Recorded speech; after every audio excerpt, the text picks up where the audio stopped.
everybody. Welcome to the Brawling Dragon Tavern, and we're opening doors for tonight. Uh, and since summer's almost over, I guess we can put out a notice. Please spade and neuter your kobolds. What? No. Make sure they can't reproduce like dribble. No, that's Actually, not a bad idea. okay. For some of them, okay? Some of them. But not all of them. Imagine coming across a culture where it's just kobolds and every single one of them is a bard. Oh, God. And they What? live next to a entire grove of magic mushrooms. Oh, no. That'd be crazy. That would cause a lot of How problems. long before you just get psychedelic paint job kobolds? Note to self? So, with that warning out of the way, Confusion. hey, Manga, thank you for volunteering for starting off the recap.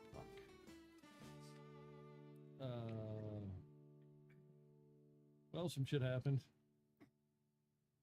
That's about it. I'm kidding. Wow. Look, we all know that it takes a sec to get my memory to fucking kick in. You had okay? half a fucking hour. Yeah. Yeah, well, I was fixing stuff again. Sorry. Yeah. We got to talk to Maggie, the allegedly evil version, which was enlightening. I didn't cast any lightning spells. I said enlightening, not lightning. You guys didn't have a meeting inside of lightning either. Yeah. You think some goblin logic there, dude? Yeah. One of the members of the Obscura is still alive, which is kind of surprising. Yeah.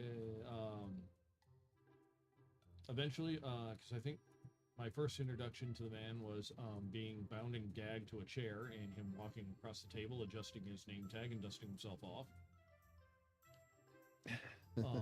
But after the introductions and him threatening to burn Humphrey, he eventually politely and spontaneously invited everybody else in and had everybody else leave their gear at the door. He just forgot to mention it beforehand, which came as a little bit of a surprise. A little bit. Yeah, finally got to start talking to him. God, I fucking hate calling first.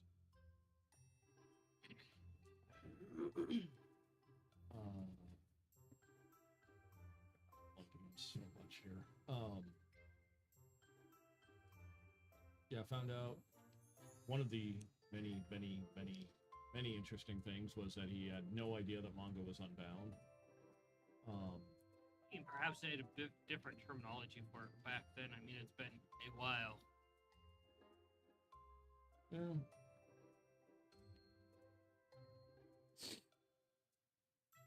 He mentioned what happened, some of the things that happened in the grove that we found, unfortunately.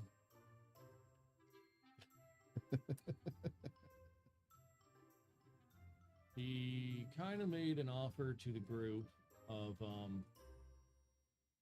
there was a zone of truth up, so as far as we know, he was telling what he believes to be the truth. Yeah, he has to die because he's been trapped inside for about 420 some odd years. It's a little difficult to keep track when you don't get any windows. Yeah, that would be difficult.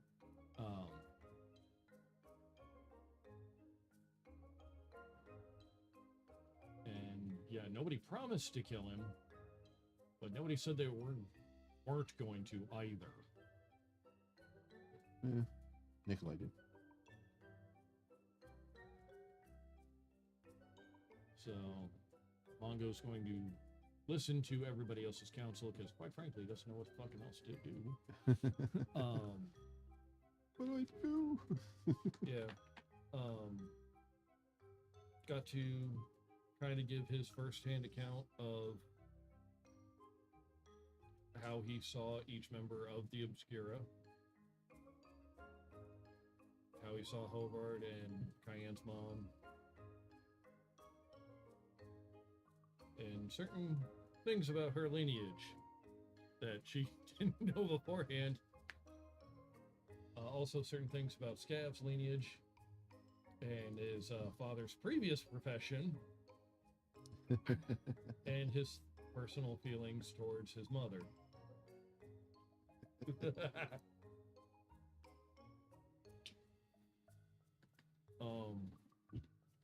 I know I'm leaving a lot out because my memory is not great.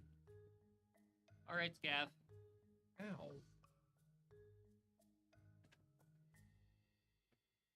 So yeah, somebody else can go now. Memory's so bad he could be Scav's progeny. Is it fine that I remember more than him? Oh, well, I guess you can go next. Indeed, I shall. So yes, we went to the Remember house more as we go.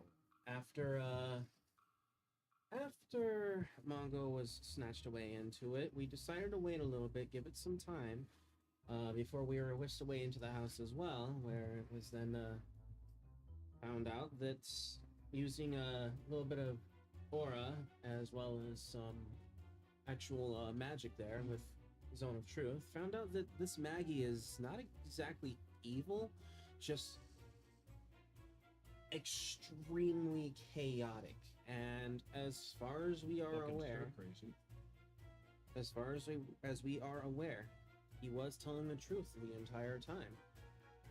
And furthermore, he had a lot of secrets that he revealed to the party about the members of the Obscura from his time from before he was split. One of which, of course, was that, well, of Scavard's parents, Seagit, being a champion of Tiamat long before becoming a paladin of Bahamut, as well as his mother being a pearl dragon that abused her powers a lot and caused a lot of problems because of it. Unfortunately, things did not play out as intended, and also found out that the party that is currently here at the house right now are not the original firstborn. Those were actually killed and the Obscura's minds were wiped, but Maggie managed to retain this information. He also had some sort of book locked away inside of a table that he didn't have access to, because every time he tried breaking anything in the house would repair itself, but if someone else broke it, it stayed broken. We went ahead, discussed a couple of things where we found out a little bit more in regards to some more bits about the Obscura, but also a method that Maggie wanted us to potentially use as a more or less like a way to gain his trust, and that was a sacred rite that would instantly kill him if he decided to make any mistakes. It's not just kill him, It would just obliterate him from all Yeah, existence. eliminate him. even his soul is gone. Trade one prison for another. But we have Not really. Just gone. pretty much all we have learned is that this Maggie is just as much a victim as everybody else in the Obscura was. And it's all thanks more than likely to the clone of Rorik. We then parted ways from Maggie afterwards, learning a little bit more, and back to the ship, and from there we left off. Go for it, Cayenne. Oh, sorry. Well, Yeah. everyone was comfortable waiting outside and then suddenly summoned inside. Cayenne's weapons and gear were very rudely taken from her and placed at the door, which put her into murder mode pretty quickly. Because you don't touch Cayenne's shit without asking, for any reason. But, everyone got trauma dumped with lore from said evil Maggie. He tried speaking to Cayenne, and she was not having any of his shit. Then he basically went on to say that my mom, Brigitta, was a bitch, and it took Holvar beating her in a fight to course correct her evil ways, which was what she had already been told by basically the representation of the deity Selene. And she explained that to goatee Maggie. Then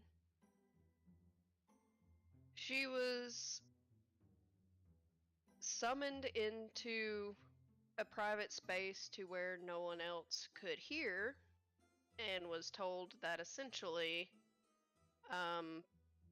it's going to be a choice between me and Osling of who's going to take Holvar's throne as the deity to all centaurs, seeing as her grandfather is the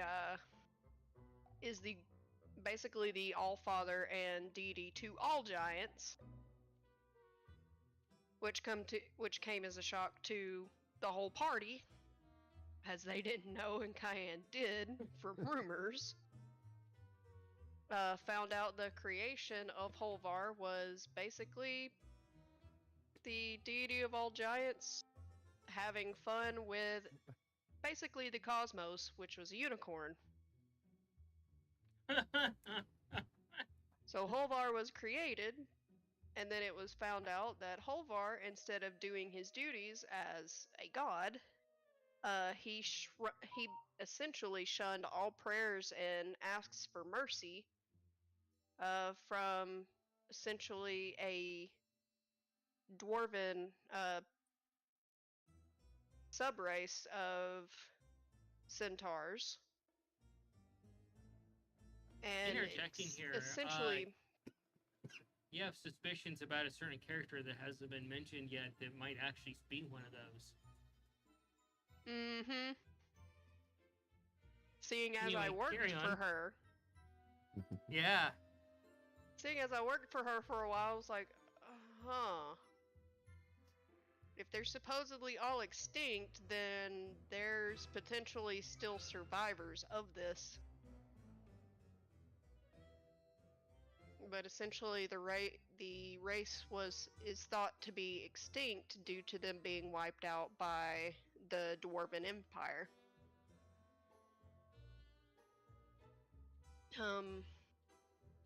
After all private talks were done, a book that was bound by the blood of the Obscura needed to be retrieved from a table, so Cayenne got to go smashy. Relieve And some she made- anger. Yeah, she made pebbles of said table and found the notebook. Everyone was shocked by hearing the New Yorker smoker voice come out of Noodle. Oh my god. Cayenne half expected, when he spoke, she half expected more of a Robin Williams type of impersonation of a voice for some reason. Not it. But then the party was deciding on whether to kill Goatee Maggie as he asked, or whether to save him. The only option that was brought up was basically, I don't remember the exact name, but some kind of Halo doohickey whatever, which is basically no better than how the Dwarven Empire enslaves people. So that, in all honesty, would be a fate worse than death. So Cayenne thinks that something else needs to be thought of, because she would not be any part of essentially putting a collar around someone's neck and leading them around. That would potentially kill them if they strayed from being good. It's like an overpowered shock collar, except lethal. So after talks with Maggie were done, the party left out and they went to head back to the ship. And that's where we left off. Go for it, Nikolai. Okay, as You can do it. Nikolai recalls things, got to the house, approached, and the door slowly opened in the whole classic, tropey, creepy, quiet, creaky way.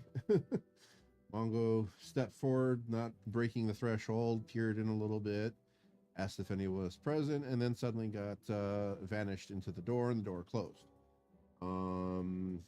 Nikolai doesn't really know much of anything that happened on the inside, obviously, so asked the remaining siblings if we were going to break down the door or give them a few minutes.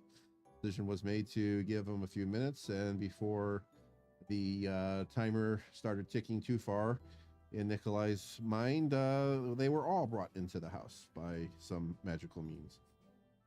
At which point, we ended up seeing basically the house as almost as described in Nikolai's vision of that he had a while back. Decrepit, dusty, old, worn down, just a terrible place. And at present, we're Maggie as the separated version, and Mongo tied up in a chair. We realized then that we didn't have any of our gear or equipment on us, but it was all nicely deposited at the door. And questions began to ensue. At some point, I believe Mongo was released from being tied into the chair. Got definitely some answers that came with more questions. Found out, as indicated before, that the siblings that we all know of weren't the firstborn to the family. That I guess at one point the clone version of Rourke used the children that were firstborn as part of his steps to lichdom, I guess, and used a modified memory type spell on Maggie, or on the entire family, entire Obscura, so that they wouldn't recall that information. And I guess it's part of the way to silence Maggie. He implemented the attempts to, or implemented the separation of, at the time, good and evil Maggie. But that seems to obviously not be exactly what happened. I guess it's more like the way to keep one of the most dangerous members of the Obscura under control, I guess. At some point, Maggie spoke to each one of the siblings kind of personally, individually, like a field of silence or whatever. And at one point, throughout the discussion, Nikolai kind of figured that this guy is just as much as a victim as anybody else. Kind of seems like some of the stories that he was told indicated to be true in his mind, at least, by Scavering's use of Zone of Truth. That the problem started after Rurik started being courted in some way, shape, or form by some sickly dragonborn, but not dragonborn creature. Suspicions are that, in Nikolai's mind, that Maybe that was Tiamat trying to get back at the family. I mean, it's not a bad theory. A lot of people have their own theories going into this. Yeah, for Seagate leaving Tiamat's side and betraying her. So Nikolai kind of figured that this man is just broken. He's not evil, he's just broken. So in his little private one-on-one conversation with Maggie, Nikolai and Maggie did a prayer to Eureka to see if there's anything that she could provide to show that this man can be fixed instead of punished. And the only response that he got sort of was a feeling that he'll know whether or not that can be done. So after a few more conversations of revealing of some family dark secrets, one of the most interesting is that Nikolai's parents, their dark sides weren't very much revealed too much. So I don't know what Maggie knows or doesn't know about that. Well, it was revealed that pretty much Ruig's cards are on the table for what he was doing. Yeah, but, going too far into Mika, necromancy. Yeah, it was one of those gray areas where not even Maggie could get the information. Was that's right. Rurik was going too far into the interests of necromancy. And maybe and then after some more time, we left the house, got back to the ship, and in this timeless space, Nikolai really wanted to try to get Maggie a good dinner. There wasn't a place that he could go there to make something for him. So he started on a little bit of a quest to get some good food from the ship, acquiring some nasty goblin style haggis that somehow smells so bad it's going through a bag of holding. It's terrible. But then eventually a rack of ribs and a bunch of turkey, and started making plans on getting that food to Maggie for the evening. So that, say, when they come back in a day or two after they've talking with the family, at least the man will be fed well. And that's about where we left off. The dragon who visited Rorik could also be from Strahd, seeing as how it was revealed that Oh yeah. the Obscura decided to give old Strahdy boy a new piercing. He does happen to be one of dread, and something of pestilence can easily be connected to that. Then again, it could be also a coalition of all the people that the Obscura Yeah. picked off. Yeah. So it could be Strahd and Tiamat working together. They also learned two other things as well that was almost forgotten. First is that the chicken cube is dangerous to feisty. Yeah. And the second is that Jewel did something as well, and not even she killed a god. Maggie knows exactly the extent of what it Not was. entirely sure which god or why, It's but rumored that, from what he understands, that she actually nixed a god, but that's as far as the information goes. So, yeah. and apparently there's about nobody better at uncovering information and then porting said information than the old man. Yep. And even he doesn't know, apparently. Well, he may have just decided to not dig into that because of his feelings for her. And just kind of figured if she wants him to know, she'll just tell him. Yeah. It's true too. It's a possibility, don't know for sure. And just because Hey, you're under I'm the glad truth. I waited till you were done drinking of Maggie saying, I fucked your mom. Yeah. And just because you're under the zone of truth doesn't mean you have to reveal the truth. You don't have to answer. Yeah. So, jumping into things, we're going to go ahead and pick up with Nikolai as you're talking to the rest of the family. Yeah. Regarding the concept, and I want you to go ahead and take it from there. Okay. Of what your plans were. Okay. Well, this disgusting meat that I can't get rid of, we can just drop someplace off in this forest. I wanted to go back and bring some good food to Maggie. That stuff that he gave us was disgusting. And he doesn't even know what food is anymore. How long has he been without food? Well, the stuff that he has is probably just generated magically, and it's enough just to keep him alive. Yeah. Do an Arcana.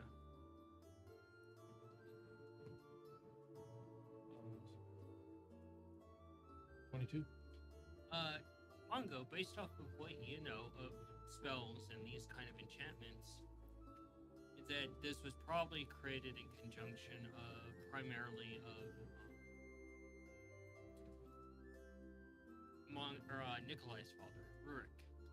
So Rurik got to designate basically what the food was, and you saw what was served, and that's basically.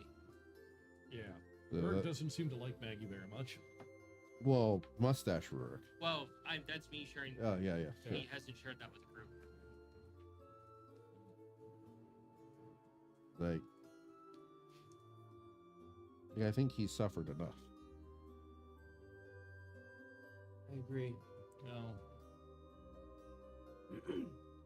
It's probably what Rurik and your mother cooked up for him. I don't think that was Rurik and my mother. It was the clone version designating that. Remember the comment he said, here's a copper, give it to someone who cares? Yeah.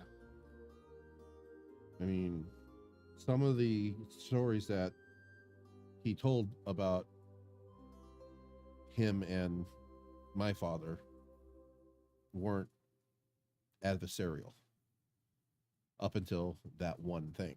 Yeah. So I think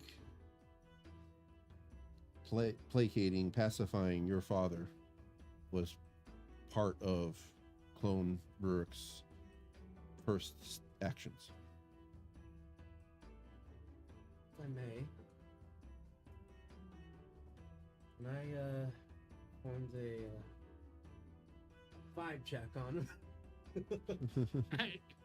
More or less. Weird didn't term detect- you've never heard in this realm. More or less, didn't detect anything really evil within him. Yeah. Just a bunch of chaos. Neither good nor bad.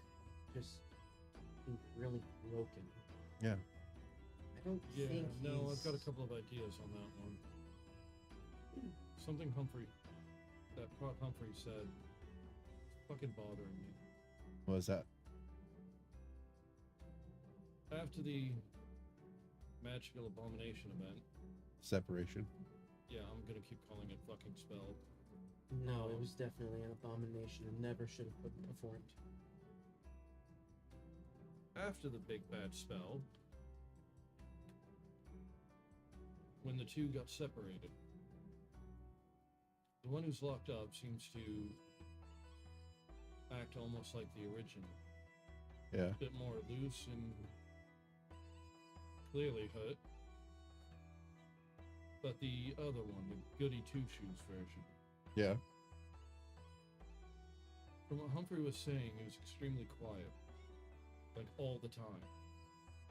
Yeah, that's not a particular trait of malevolence or else. That's not a trait of a bard in general. Yeah. And some of them used silence just as well as speaking. I Yeah. suppose. Cayenne. But Oh, sorry. the thing that's bothering me is why such a personality shift? If you're trying to split somebody from good and evil, wouldn't they effectively just be good and evil version of the original? Yeah, true. And I think the copy of my father is the one that led those particulars of the spell or ritual or whatever, so as to have a version of Maggie that he could use without revealing the secrets. Someone extremely complacent. I'm not. But why leave the other alive? Don't know. Rourke did torture clones he created, or at least Exactly, but he copy- killed all of them. Perhaps he started getting smarter. We don't know. We probably never will know. It's a cruel That's and a what- twisted abomination that is Yeah, but horrible that acts. fucker doesn't do anything without a fucking reason. I know most of the reason, most of his drive is to give the biggest fuck you possible to all of our parents. Yeah. But still, something about it's fucking bothering me. It's like, why leave him alive? Now, I know Maggie's the best one at digging up information, so May, in theory, may, a Goody Two Shoes version would also have that ability. But you leave the other alive in case you need to make another copy. That's what I was getting at. Maybe it wasn't Rourke that knew the spell to make the copy of himself. Maybe Maggie himself is the one that cast the spell, and he has to stay alive for a duration. Could also be as simple as keeping him around as a backup or something. Exactly. Keep him alive so when the one that you want expires beforehand, you just Make go another back, clone. snap your fingers, get another one, and you're Yeah. on your way. Which is why I need to know what that spell fucking did to me. Yeah. Cayenne, He doesn't necessarily remember everything. So I think we need to get Alufa and Plumetree involved because they're going to know more about this than Yeah. any of us put together. do you have any input on this? What are your thoughts? I have some. I think that using that Halo whatever was talked about is a fate worse than death. It's basically no better than what the Dwarven Empire does to races they think of as lesser. I am entirely against the plan of doing so. If it were to be placed upon him, and if one tiny little mistake were to be made, that's not just death, that is complete and utter obliteration. And seeing as how the fact that he already asked us to death, he gets that. He'll, considering how easily he took every bit of thing that we had, from potions to daggers to blades to glaives, he gets that. He uses to die. Dagger in his hand, it's at one of our throats. He's a distant Well, fucking memory. Maybe Which might be a part of his plan. So I'm nixing any idea of using that fucking Halo right off the bat. yeah. Maybe he's not sharing some information with us. Maybe he knows that he has to die to get rid of this evil clone, or to weaken The this other evil one's clone. already dead. Yeah, but he's still alive. Maybe he's some type of lynch key that he knows, maybe not directly, has some type of memory about, that he's trying to activate to do what he can to stop him. There may be another option, and it's a shot in the dark. It does involve Kippa's help.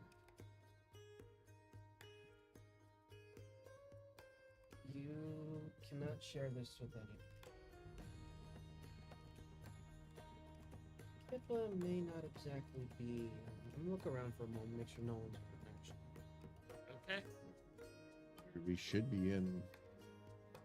Everybody's piled in your room right Oh, Yeah. well, then in that case, we're good. Is the doors open? Yeah, close the door. Make sure the door's closed. I'm sure Cayenne would oblige by gently kicking it closed with a hoof. If what I learned is true, Kippa's not exactly a clone. She would actually possibly be a type of dragon that happens to be very well versed in knowledge. Okay. And one thing about this particular type is that they are really remarkably good at gathering up information very quickly. Perhaps she may have. Reading the books. Yeah, that's what happens with reading books. I think you understand. If she is exactly what she may be able to gather up information more in regards to what we can figure about with Maggie, and maybe even cross-reference things. Oh yeah, we definitely would need to talk to the rest of the siblings and your wife. I mean, But need you forget that she is in a consistent state of busy? remember what happened to your sending stone because you decided to reach out to her out of the blue? Randomly call her. Yes. Nikolai- And I it's told you it suddenly- was for emergency purposes. Nikolai is suddenly spicy. Look, I'm aware. Okay, I'm interjecting here for a moment. I'm guessing you guys are gonna go take the food to him. That's what I'm going to do. You Yeah. guys want to help me, or do I see if the ship can give me some travel assistance? You're going to need protection out there. Yeah, if anybody's going out there, I'm going with. Okay. Do you have an objection to doing this? I'm not sure what you're. Okay. Well, are you going with Cayenne? Since I'm basically being voluntold. Well, I'm asking if you're going with her. If you don't want to, you don't have to. It's your choice. Because I have things that I need to do. It's understandable. Okay, if you need to stay, you can stay. We're just going to drop off some food, have dinner probably, and go back home. Because I need to try to see if the options that I was thinking of would work. What were you thinking of? It involves Fae stuff. I'm a Fae. We don't tell secrets. That's fair. Okay. Well, So you're staying here for the night? then? Yes. Okay. before we leave, we should probably find out cycle of whatever that weird giant thing out there is. Wouldn't want to get caught outside in like the worst possible situation. You already know you would be warned if it's approaching. Yeah, if it's anywhere nearby, or if they expected it to come back within a certain amount of time, they'd say so. But yeah, all right. So I've already got a couple things of good food to give him. Is there anything you guys want to bring? I mean, the table's destroyed. Maybe we can get a table.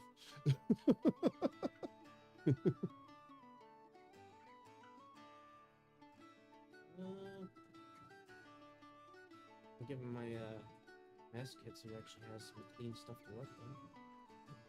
Sure. Alrighty. I'll stop. Let's stop by the captain. See if we can take a small table with. You know, I could just fix the table, right? Oh, yeah, we could just do that. Yeah, Yeah. probably. Okay. Yeah, it's all there. Yeah. He doesn't want it fixed, changing scenery and all. Yeah, yeah. True.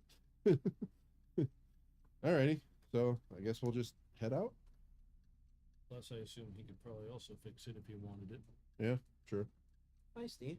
Do you want to come with?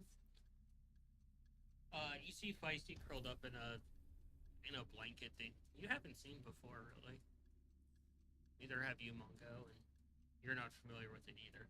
Okay. Inspect the blanket since it's new.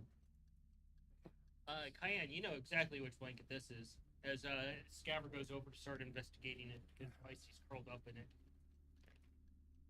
I'm holding whatever sharp object I can toward him. I was like, did you ask to touch my stuff?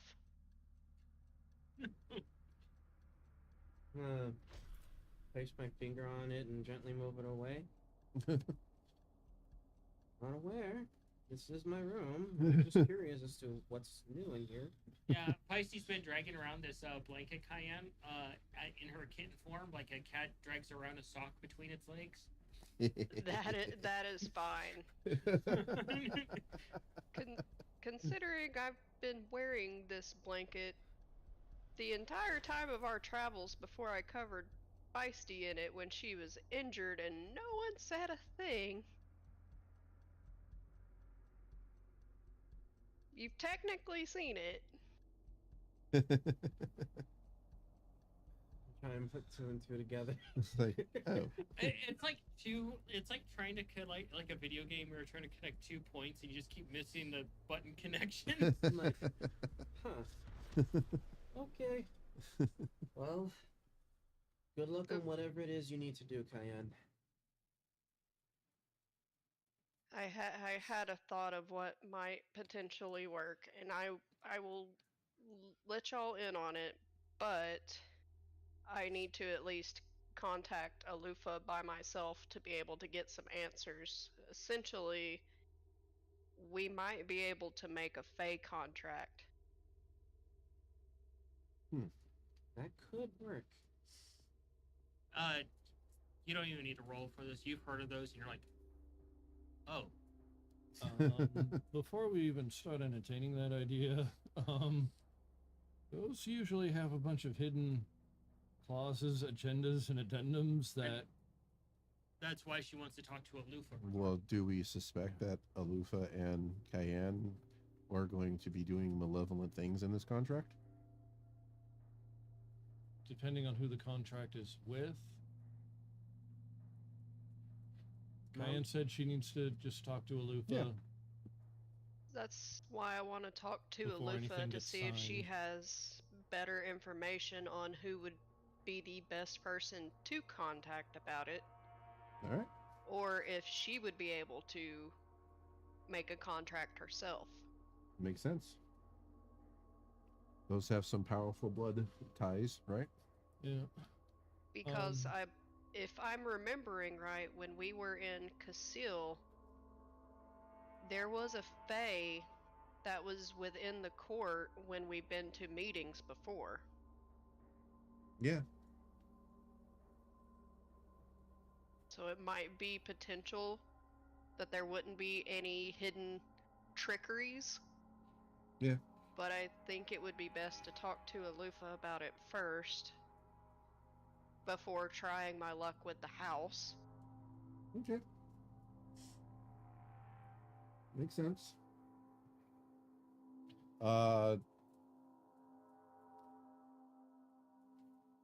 Oh, shit, we're in the astral sea now, so I have no idea what fucking time it is at all. Yeah, you're in the wrong. Like I was like, wait, I kind of know what. No, that was when we were in the ocean. So, you guys gather your things, head out to go take care of business. Yeah. You can. You still have some time on that sensor, right, Scout? Yeah. Just a bit, but not a whole lot. Like how much? Yeah, you can work amongst yourselves. Cayenne, you are left with Feisty and your devices, and in Scafford's room to do as you need to. I'm going to try to establish a contact with Osling first, seeing as it's easier to contact her, and then see if Alufa is available. Let's see, high or low? I'm gonna go high for now. God damn you. That's your fault. You're predictable in your dice roll. No. No.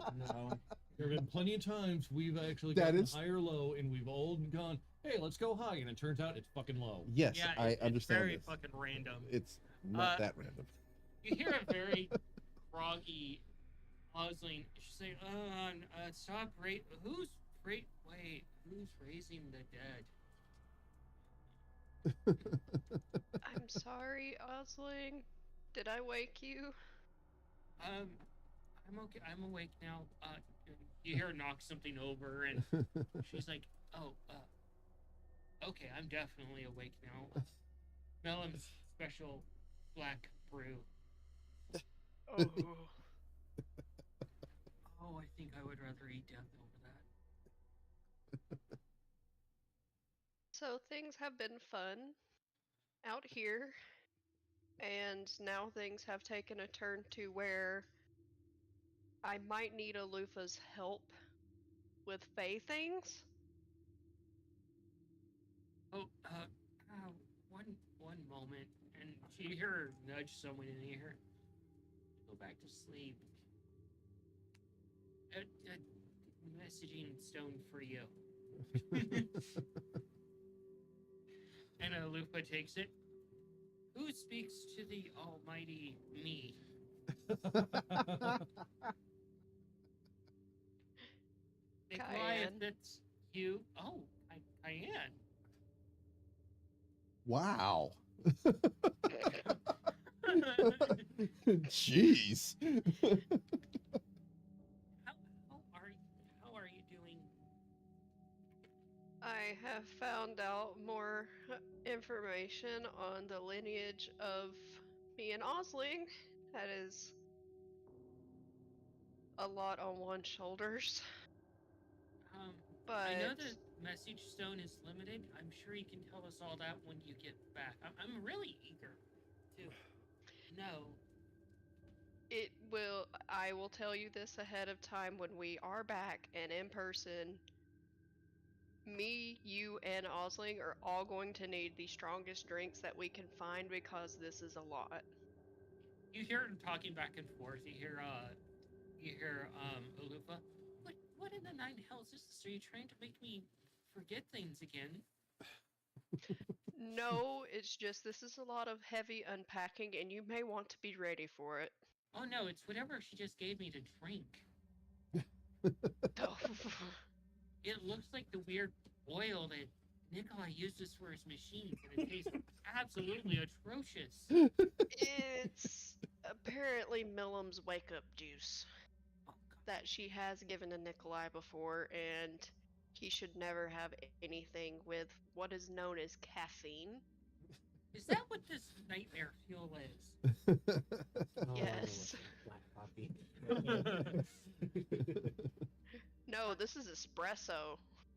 Oh, This is Concentrated espresso. 4 times. Yeah. This is like extracted Death Wish coffee Yeah. espresso. Like, yeah, the Wiscrashi espresso concentrate.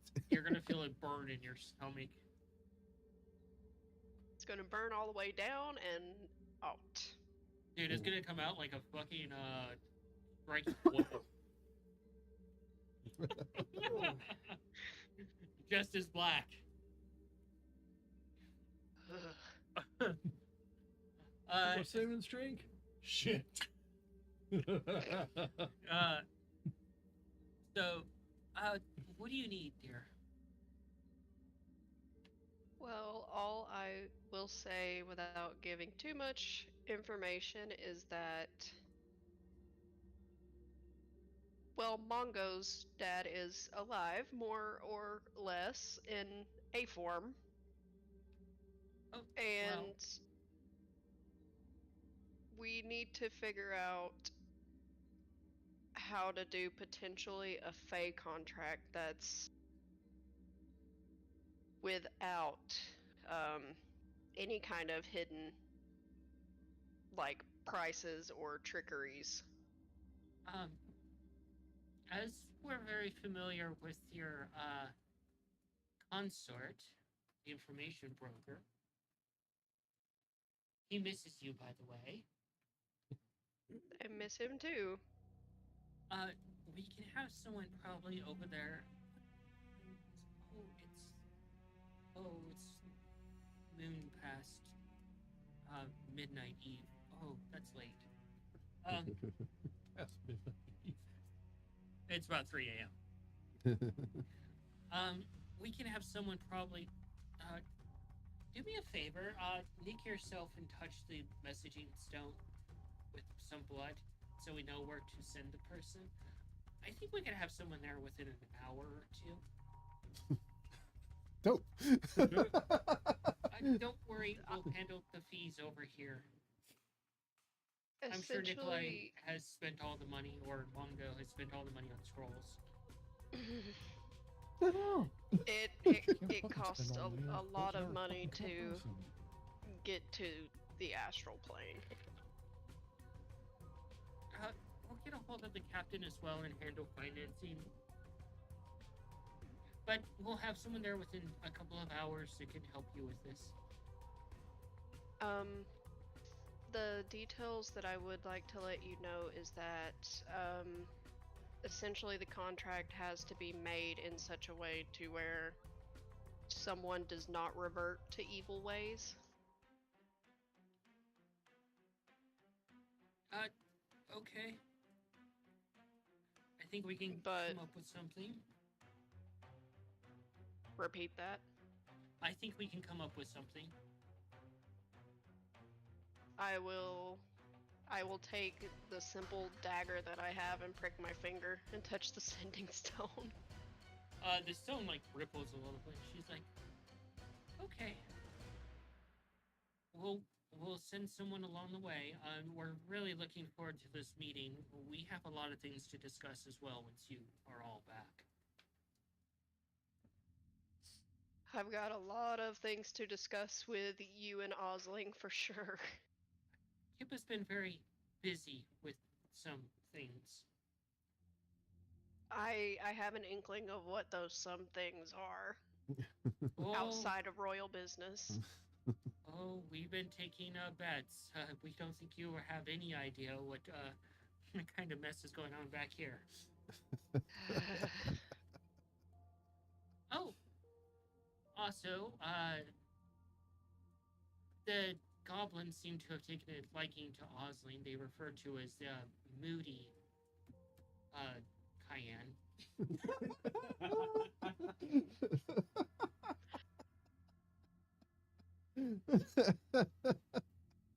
I feel so bad that Osling got roped into this.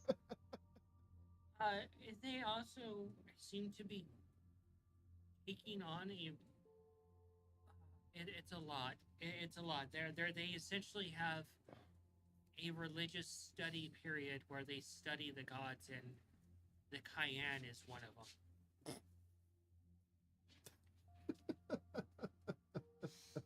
Oh, if only they knew. Oh, for real. If only they knew. That's gonna be one If hell of a only they conversation. fucking knew. They also study Mishi and Igrod, but goblin gods, goblinoid gods, and a centaur. You have a pleasant night. It's good to hear You from too. you. Please get some rest when you can. I'm sorry that I have awoken both of you at this terrible, terrible timing. It's okay. We only have to be awake at sunrise, as the crow sings. You be safe out there in wherever you are. You and Osling be safe as well. The message stone goes cold in your hand, the warmth of its magic dissipating. And Feisty, she's like, she's doing that like Sparta thing where he has the blanket in his mouth and he needs a little bit. And she has like the big giant Puss in Boot eyes going on. I will chill with Feisty and cover her up, and we just kind of chill on the bed as we wait for the brothers to come back. Yep. Moving to you guys. Before we left, I'd asked Noodle. Well, I if you do stay it. with Cayenne, you can. If you want to come with, Hold you up know a you wanna message go. card. Leave. And using fall forward, and you see little Z's coming above his head. He needs his beauty sleep. Please give me something to lay on.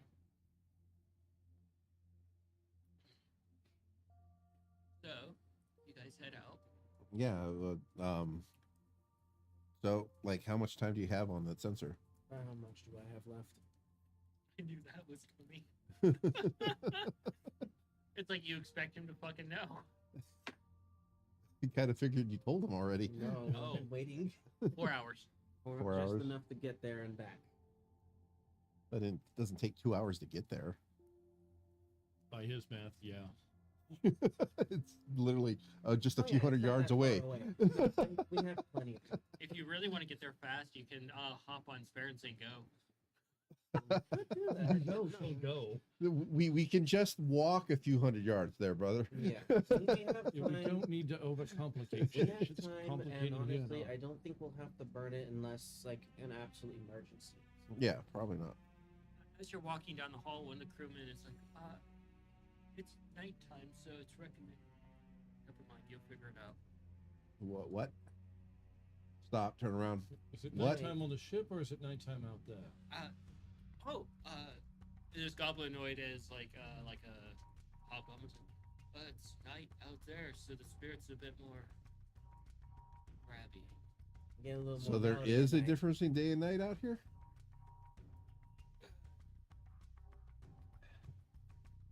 Perhaps we should burn it then. Thank you. Thank you. What Huh. time of day is it in our society on this ship? Probably about 9 o'clock at night. 9 o'clock at night. Okay, so we can probably stop by Nessa's quarters and ask her some information about that, or the captain's on the way, Yeah, probably. I wouldn't or ask the for security master. So yeah, so you want to do that? Just get Just to be on the clarification safe that's side, safe to go out there. Okay. So whoever would be closest to try to ask that quick question that we would know. You show up at Nessa's door. Knock on the door. I'll You step hear- aside just in case. You hear some things get tumbled over on the other side of the door, and Nessa opens the door and she's completely naked. She's like, "What? Hi. Good evening. Hi." Is it safe to go out there right now? Do you know? Sorry if I woke you. It's only about 9 o'clock, right? Sleep. I'm sorry. I'm cat. I need sleep. I'm sorry. I'll make He it up to you. understands. I Look, apologize. I understand. I'm trying to get him to learn this I for have years, a but peace offering for you. Take out a little bit, cut off a bit of the chicken coop. She looks at it and she's like, It's weirdly It's delicious. deliciously good. it Magical is food. rather tasty. Just keep that away from any other birds that you want around. Or throw it at a bird that you don't want around and watch it get bigger. "Gary, they say I shouldn't put this anywhere near you." You see No, the cube. The little piece is you- fine. You see this giant cockatoo in her room, Ooh, I'm gonna put the chicken cube away. and the cockatoo has 2 patches on. 2 eye patches? Yeah. Pirate cockatoo. I'm sorry to disturb you, Ness. We were wanting to go back outside. I didn't think it was that late. My apologies. It should be fine. Just burn whatever you need to stay safe. I guess somebody said it's night out there and the ghosties are badder, but I didn't think there was a day and night Fancy. out there. Just burn whatever it is, and Thank you you. should be safe. Give me a call tomorrow if you need help with anything. Okay. You have my time because I disrupted yours. I'm sorry. You hear the bird. Tequila. What? One tequila. One tequila. And the bird sticks his head in a mug and your slurping sound. Okay. You have a good night. Good. She closes the door, Make our way over to the outside and as you guys are heading down the hall, you hear Ness. "Hey, share some of that. I didn't know you smuggled it aboard." Yeah, head up. Back to Maggie's. once we get to a decent enough distance away from the ship where it starts to become a little bit like questionable, like night, yeah, sense. It's easy enough to get back there. You know the way at this point. You get back there and you can knock on the door. Wait for an answer. And do a perception for me if you guys want.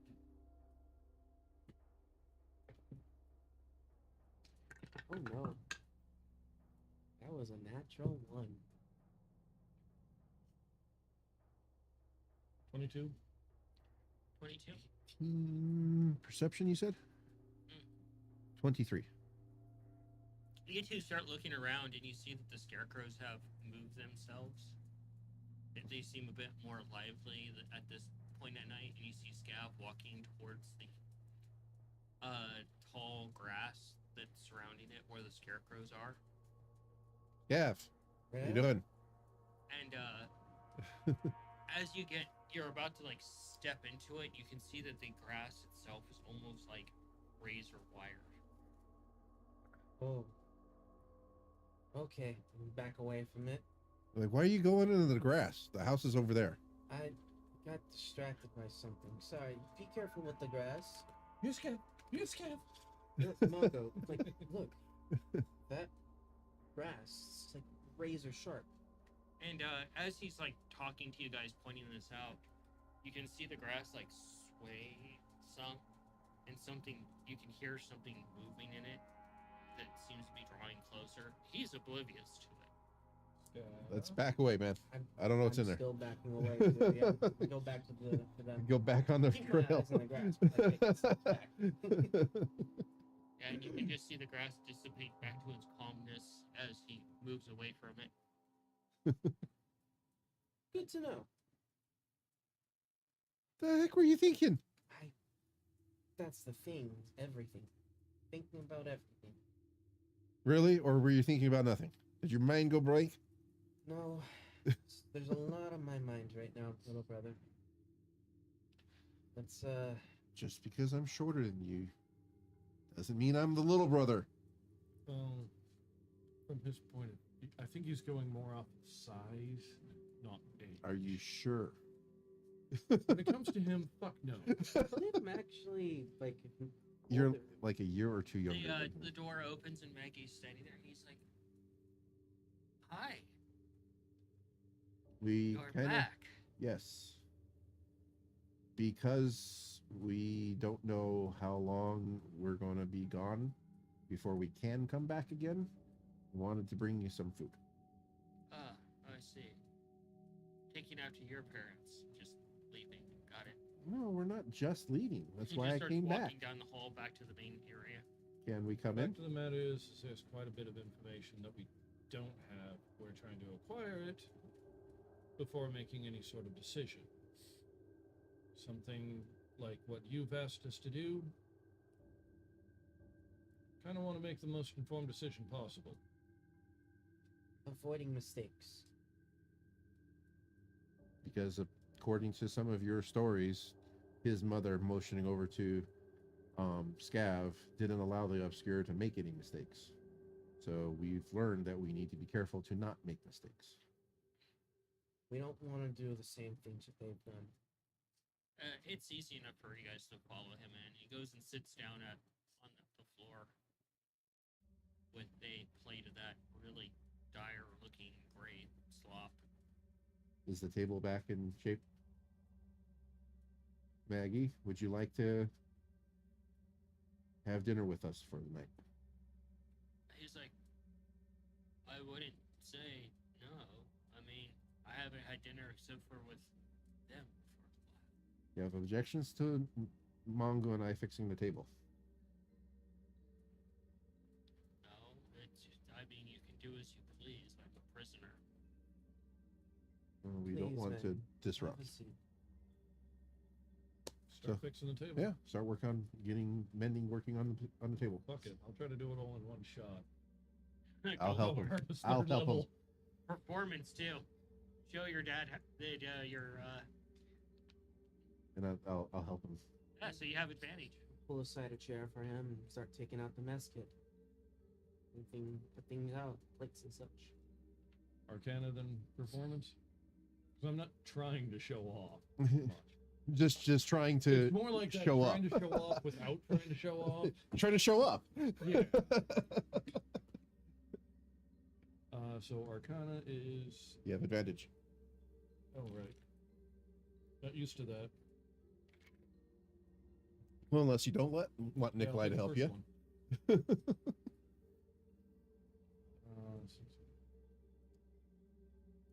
23. And that's right, performance is the same thing. 15. You try a new type of trick. I know you're so prone to this kind of trick, so I think it might be up your alley. You step on one of the chairs, and you start to repair it using bending, and you rock the chair back with one foot. You jump and you slide across the air, bending it underneath you, like a power slide with a guitar, using your book as the guitar. But you don't quite make it all the way. You just kind of come a little bit short. You're like, And you see him look around, try not to like get spotted by people, and he grabs his hand and starts pulling himself along in the vending together.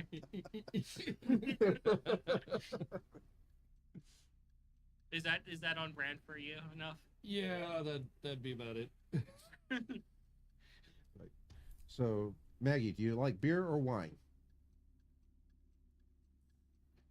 I don't remember the taste of either. Get him Okay. a wine. Do I have one jug or two jugs? One. One jug? Okay, well, we'll start Don't with fill wine. it with mayonnaise. No, we'll start with wine. I'll pull out the jug and I'll make it, Oh, an alchemist my jug God. of wine. A beer distilled from mayonnaise. Oh, No. oh, gross. And you don't. I actually had at one point it was a sour, and it was a dill pickle sour. Ugh. Oh, it was so weird. Is there light in here? Just from the fireplace. Cat, you are so fat, buddy. He's not fat. He's easy to spot. He's like fluffy as fuck right now. All right. So anyway, So I'll make my alchemist jug of wine, and I'll pour some wine into his cup. sits down at the table, and it's just kind of like how someone sits down if they're exhausted, and you can see just like how much this has been weighing on him, how much time he spent alone.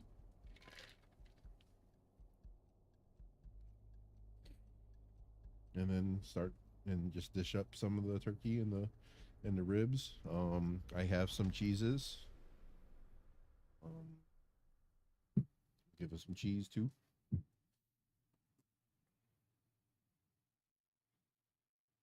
And then go around and serve the rest of our plates in the same manner. So He looks at each of you, and before he takes a bite, he's like, "This it? My last meal?" no. No.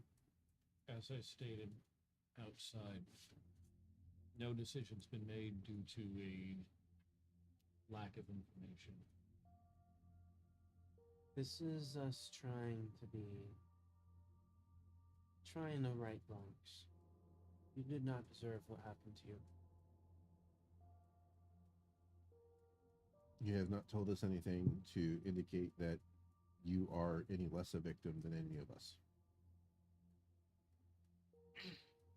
He takes a small bite of food.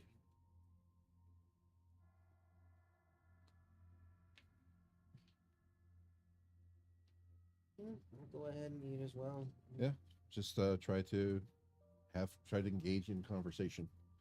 Hey, you try to ask him about more details of certain things that he talked about, so. Yeah. So, yeah, actually, yeah. So, before the clone of my father started messing things up, what was your relationship between my father and you? He was an inventor and I was a bard. I was the front man and he made weird things. And I had to sometimes pull his ass out of the fire because of those weird things. Sounds about right.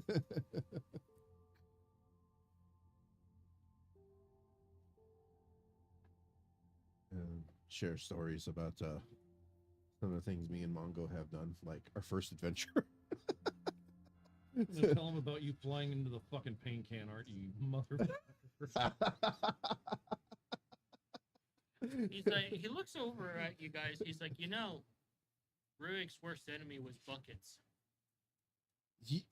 What? I was literally trying to show my family that I figured out Featherfall, and me and Ace. Jumped off a fucking building. No, me and Ace went up. Remember? Ace flew Oh, up that's and- Yeah, and then he let me go, and all of a sudden I get bamboozled by a freaking bucket flying in the middle of the air. I think this is a thing with Moonlight. No, that definitely. That's Oddly a enough, bucket? That's so weird. Why Yeah, did you say a bucket? because it was a bucket. Are you sure that it was a malevolent bucket and not just like a helpful one Hey, that just look. missed? he's like, look, I remember this one adventure we went on that Trust me, you don't know how malevolent buckets can be until you meet a group of mimics that are buckets. They can fly. Maybe that's what it was. A flying mimic bucket. When we spent our time in the realm of dread, we encountered mimic buckets, but they were far worse than any mimic bucket that we had ever encountered. Mimic objects. They were vampiric, like those leeches with round mouth with a bunch of teeth. Ew. Why is everything Can gotta be I- so gross? That sounds terrible. Gavin loves seafood. What do you know? No, this would be Cayenne's area of expertise. A bucket that's basically filled with teeth. This one didn't have teeth. Thank God. Are you sure it Well, was that you tiny know enough? of. Maybe it just maybe it's trying to help. You ever think of that? Why?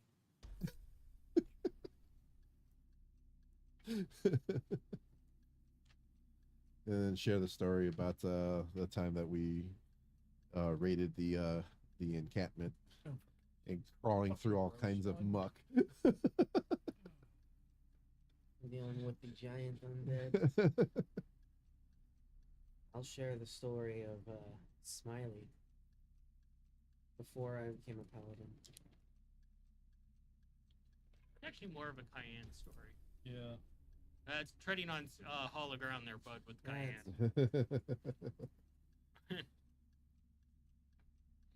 I'll share the story of. Yeah, that one's actually kind of a Cayenne one too. It was just really just small talk, just trying to give the guy a decent night.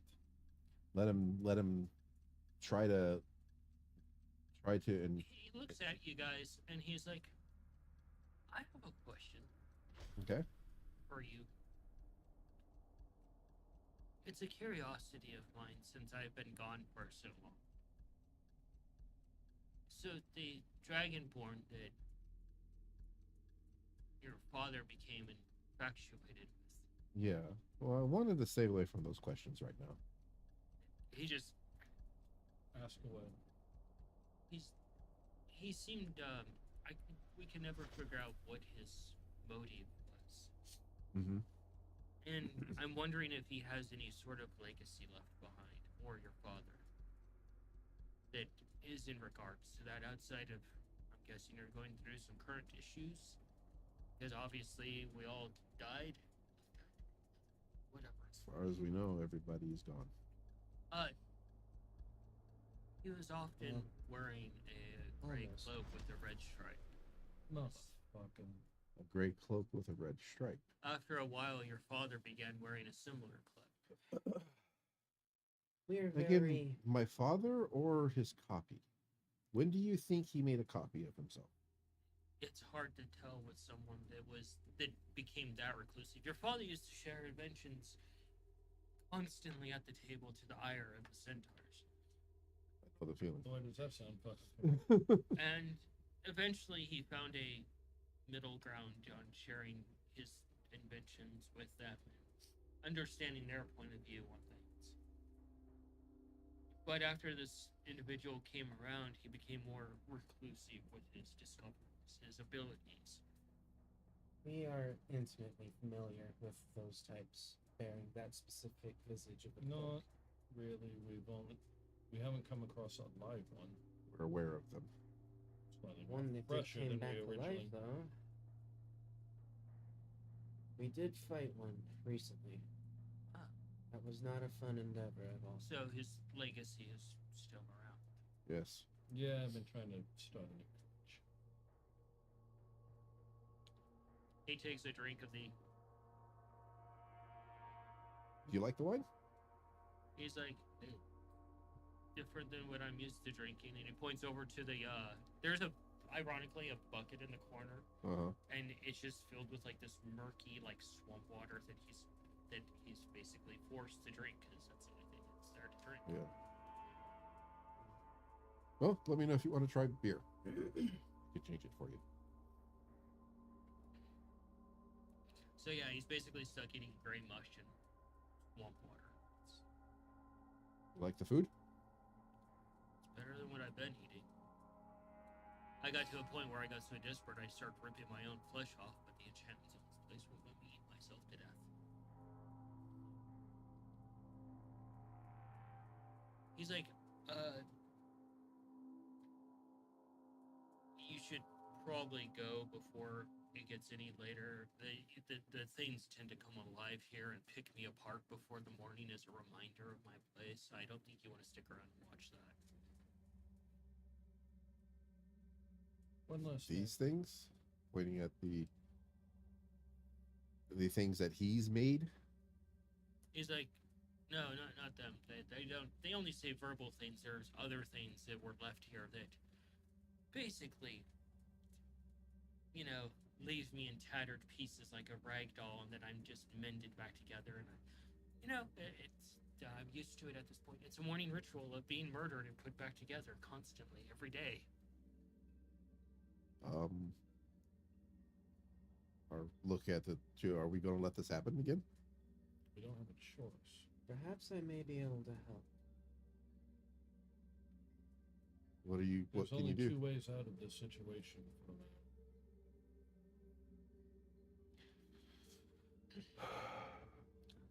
As you guys there's still time to speak to him. You can have further small talk to him, but you're realizing like how far things went here. Cayenne, there is a knock on the door. I will go to answer it. You see, the dwarf there. He's like, you have a guest down below requesting to board the ship.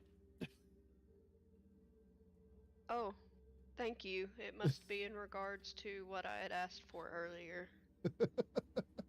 Yeah. I ain't used to seeing one of those fuckers that show up in the astral sea, but hey, here they are. Specifically requesting you by your full name. Thank you very much for letting me know. I'll go meet them outside.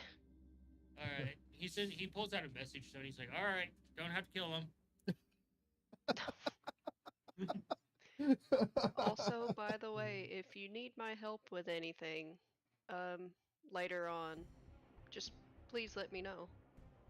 He's like, alright, I'll keep that in mind. You're alright for a horse girl.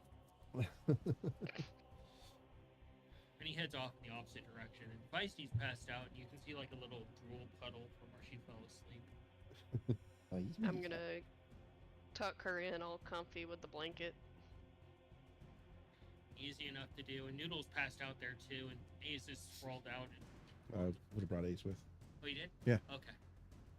Unless he didn't want to come. That's fair. You brought him with. I'll make sure if we're that leaving here. Noodle and Feisty are both comfy. Easy enough to do. They're enjoying the blanket. The giant blanket of a giant. A really big centaur. Mm-hmm. Go meet this guest off the ship. You head off the ship, and you look around a little bit, and then it's very easy to spot him. You see this very, very beautiful, pure white anthropomorphic fox wearing these very elegant robes. And you can see these long, beautiful, elegant dragonfly wings that they have. A fox with dragonfly. And they look over and... That's a weird. Huh? It's a weird sounding fae. Yeah. It's cool, but It's cool. Odd. And they approach you very politely and gently bow their head. Here to be of service to you.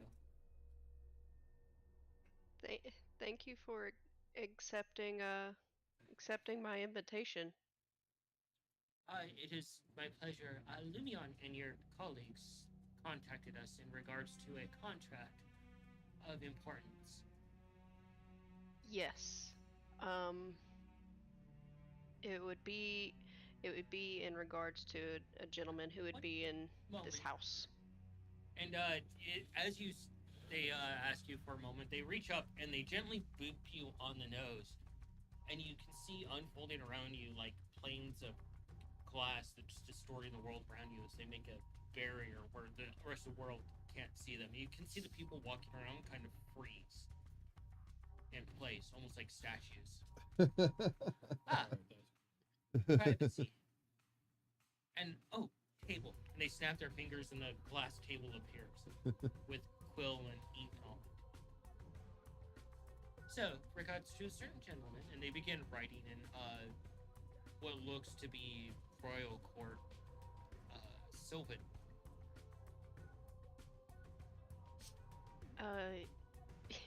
Yes. Also, this is a lovely interpretation of privacy.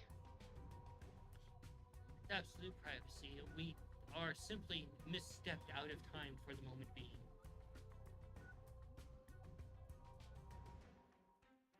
Like how he says simply misstepped out of time. It felt like something simple to do.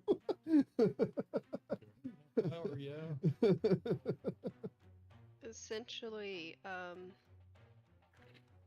I needed help in creating a contract uh, for a gentleman named Maggie, or rather, what is considered the split evil self of him who is still alive.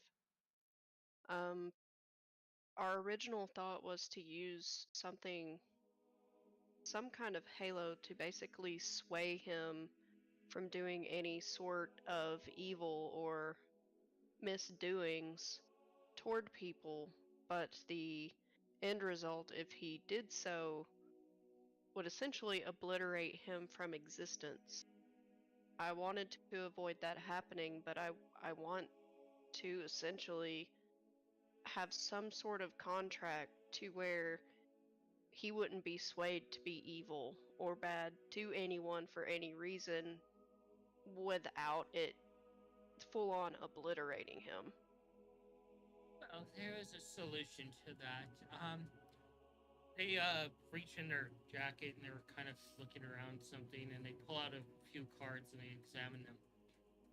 And they set a card down, and you see what looks to be a glass jar appear with a cork on the top, and they slide it over to you very gently.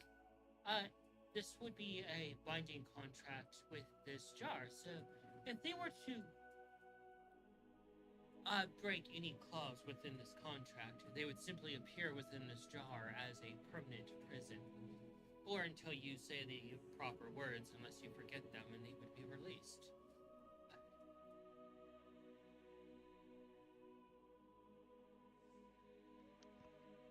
Now I'm sitting here thinking, goes like, how is that any better?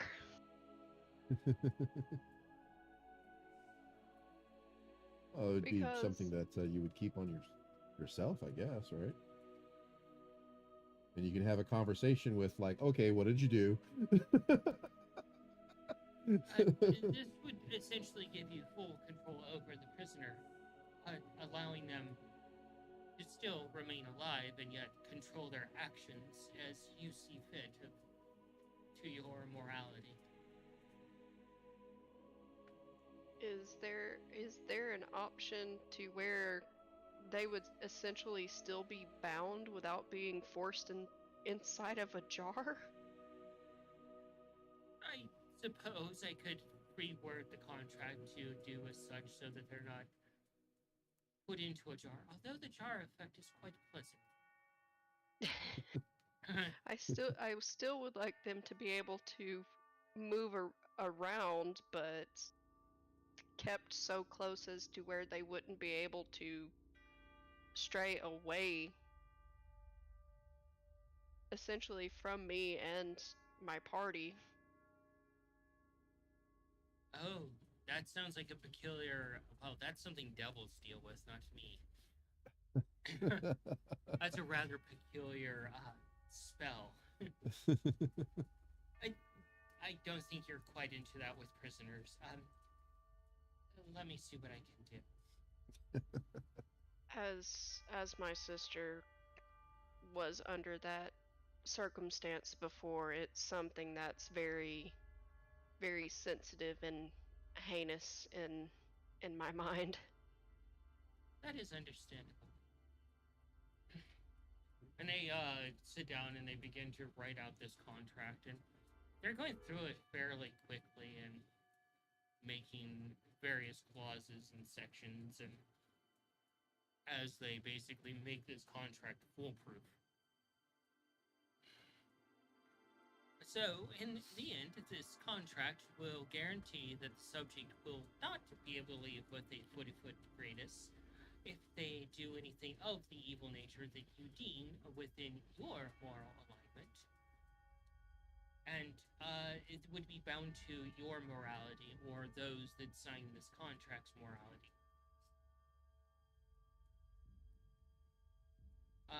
If they are to stray to an extreme of that morality, I still offer the jar method as a time out, as you would say. That would work. I like the timeout method. Rather than them being permanently placed in here and not being able to at least see the world outside of glass. Okay, I need to ask you a simple question. Please state the names of those that will currently sign this binding contract. It would be Mongo melting on Noon's Oasis. As you're sitting there about ready to take a bite, you're suddenly inside this glass cube with your sister.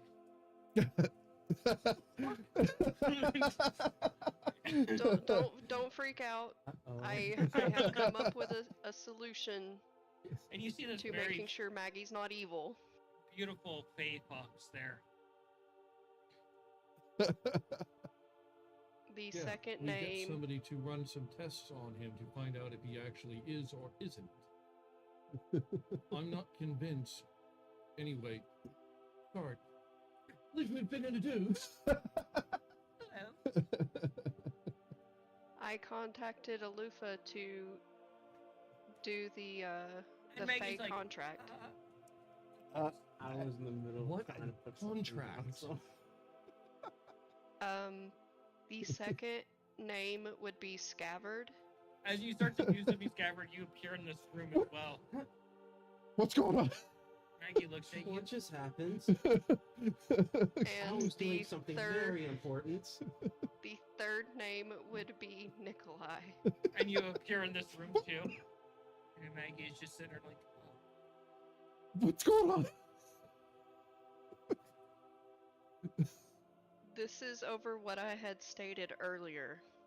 Remember You how I didn't said I exactly was tell us going much. to speak to Alufa to get to where we would sign a contract to those make that sure. are been summoned.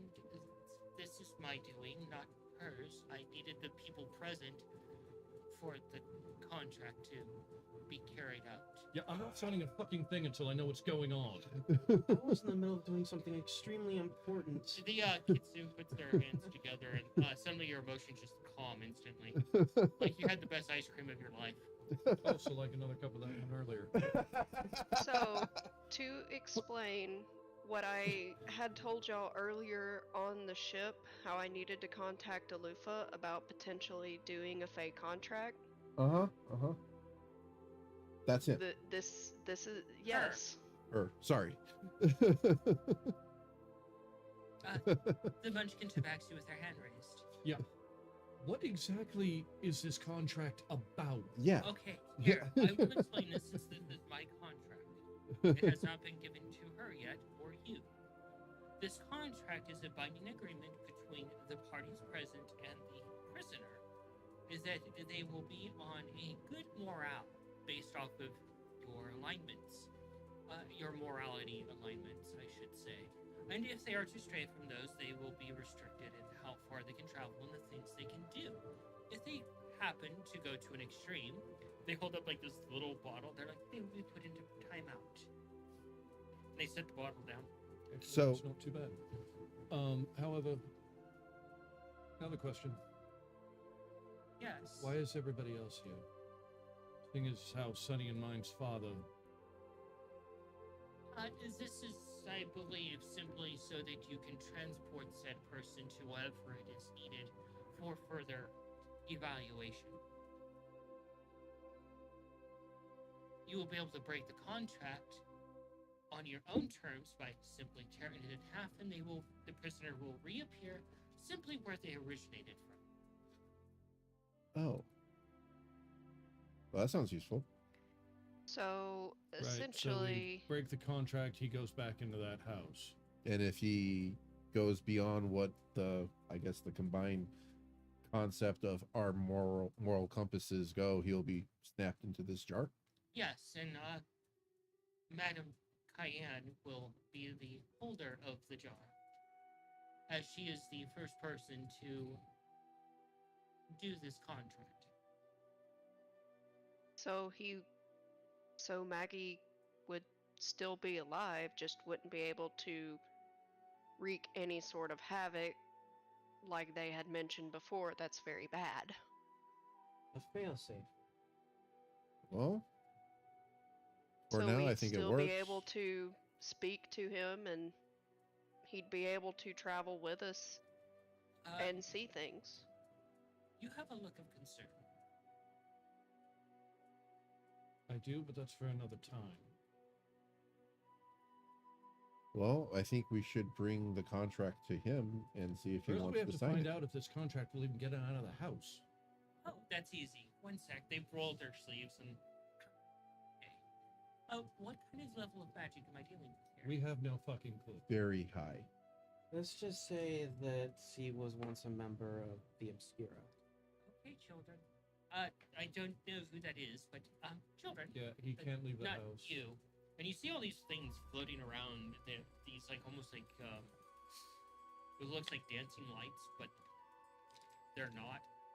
And you see them just take the form of like tiny little foxes, like almost chibi foxes. And they start walking around a little bit. I need your assistance.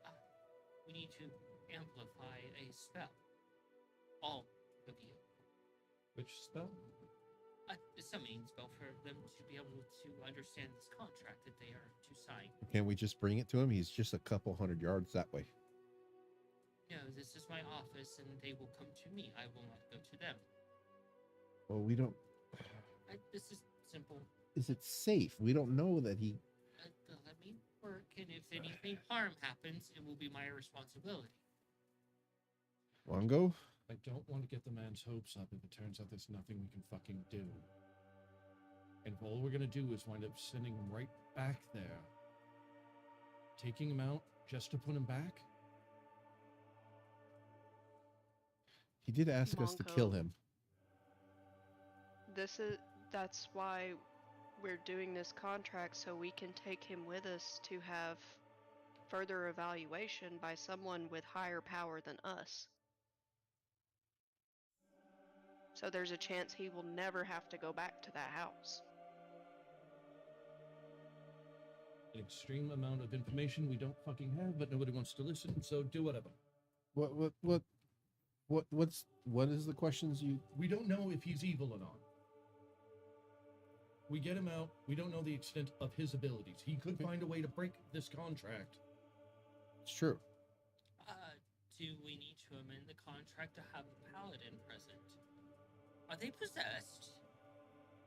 They're an extremely high-level bard and wizard who's been tortured for hundreds and hundreds of years. Ripped apart and put back together again and again. Not to mention tortured He's by a very the broken voices man. of those he considered his closest friends and family. I may be able to detect auras, Oh, you're precious. but there's nothing but chaos that I sense from him. Because he's been locked away for over 400 years, the dude's gone fucking stir crazy. They pull out a, like this, like, it almost looks like a beer with the galaxy in it. And they're like, okay, let me make it another message. And, they roll the, sphere back and forth. It looks like they're not really doing anything. You can see the specs within it rearranging as they roll it. Just hear that sound Me. of that D100 that you had. May I venture a thought, contract maker? maybe in the contract's terms that if the subject is truly of a dark heart, that he cannot sign the contract. Oh, we can't do those kinds of contracts. Only the angelic and the most evil can do contracts like that. Okay. We tend to deal more in the gray morality. However, and behind you, you see this rather tall, dressed in pure black tiefling standing there with this very beautiful, almost like red skin, but a little bit of pink, and wearing full plate mail. Alrighty. And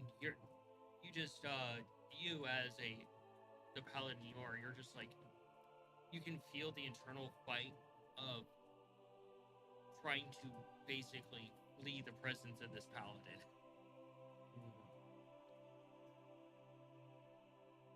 Whoa.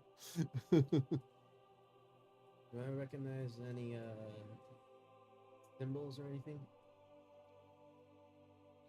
Do a religion.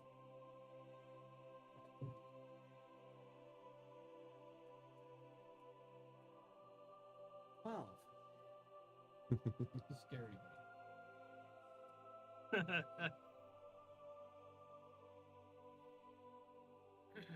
You can ask him, but you're feeling that level of intimidation. Like, I will simply ask out of respect. I don't recognize that symbol. Who is it that you are devoted to? they turn their head towards you and they look down at you, and you're just, it's almost like an actual god of like a dark god is looking at you, and they're like, Illus, the god of torment. I have no idea. Yeah, Bear's like, oh shit. And they walk over to this fox person and they look to them. What is it that you need? And they're like, oh, aren't you a ray of sunshine? And the look of death they give this fox is like, If I could, I'd kill you right now, but I I simply need you to verify something for me. I'm going to summon an individual here with the assistance of even children here. And I need you to simply verify on a scale of 1 to however you hate people, evil they are.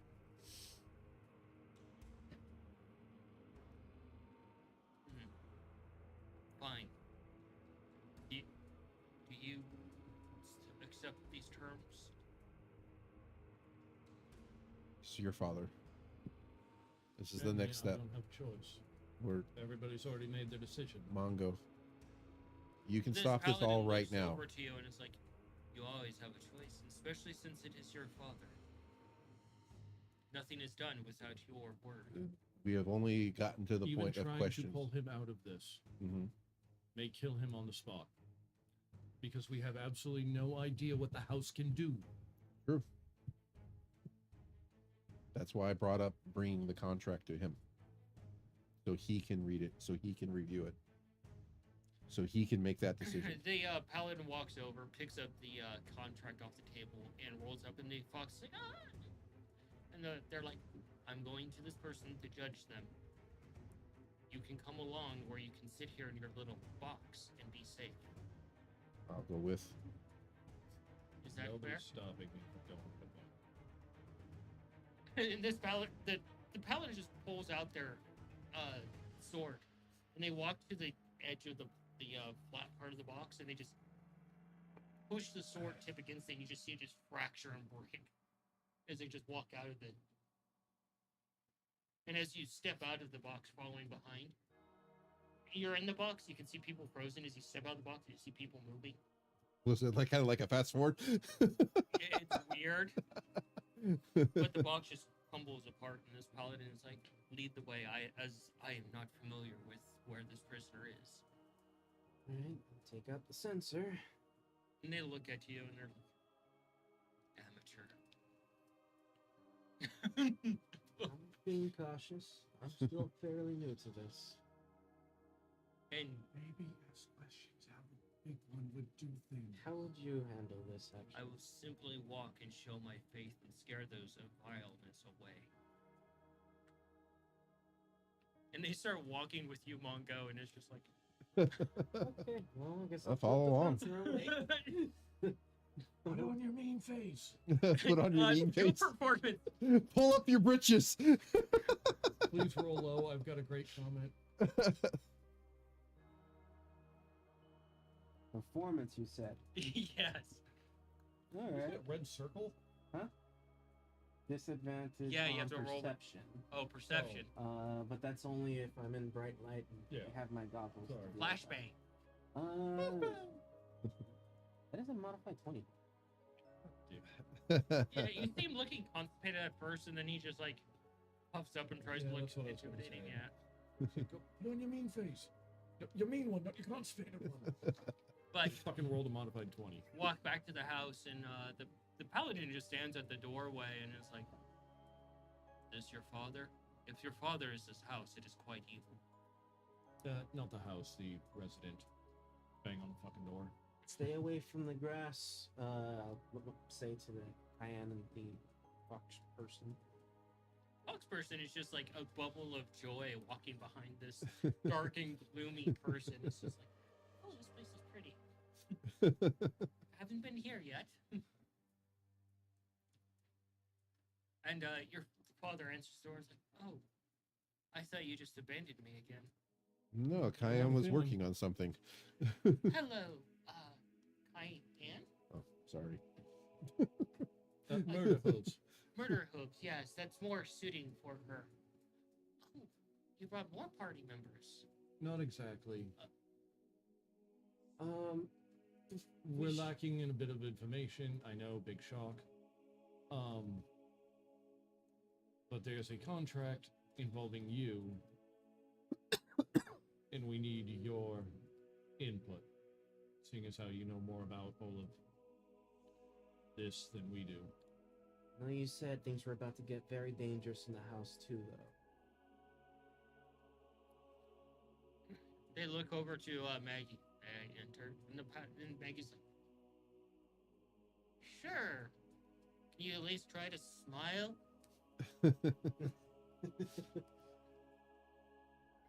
And the paladin crosses the threshold and simply just picks up Maggie very easily with one hand and carries him like a football. And you're like, oh. It's a thing that people do to Munchkin Tabasky. Just deal with it.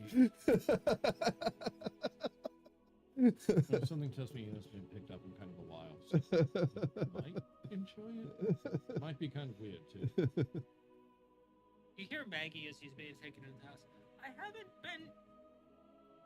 haven't broken any paladin's oath recently.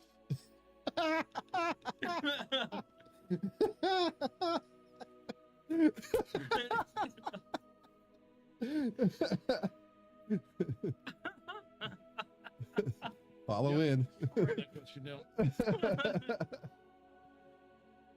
gonna keep my eyes open inside the house because I know he said things are gonna get dicey in here. Towards anybody else. So, Diane, you're probably just like, this is insanity. Yes. The Fox folks looks to you and is like, is this normal operational status for your group? Yep. Crazy insanity, yeah. Yeah. It's organized upwards? chaos. So yes, it's fairly normal. I love this comment. It's so funny. It's like bring your son to work day. love it. Absolutely love The it. paladin looks over to you as you find your way into the house, Mongo. This is the person that you want me to judge. Yes. Our brother tried but got mixed results. Just chaos. They look over to Maggie and they're like, may I? And they're like, not in front of the kids. Oh, not that question. Oh, right. And the paladin's like, Stop making me laugh. I have to use the bathroom so it had to be a bard. I take this, and it happens to be a bard. bad. Look, in all due respect, I told her before you showed up. Sorry, nobody warned you. And the paladin just puts down a circle, and Totally just spilled. you're just drooling at the situation. Make We're it more trying to awkward. drown my sorrows. So awkward. Yeah, I've gotten way more than enough information about my own father and his extracurricular activities. Breaking paladin oaths. I don't want to forget certain parts. In front of the kids, it's such a bard thing to say.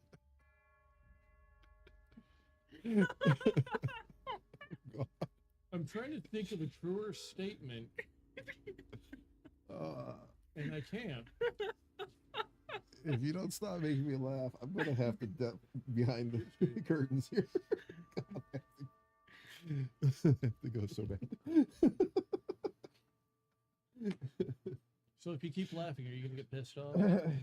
So, the paladin puts down a circle, and you're not familiar with this kind of circle. Yeah. Yep. And a few moments go by, and the paladin just simply sits with Maggie in a circle, and Maggie's like,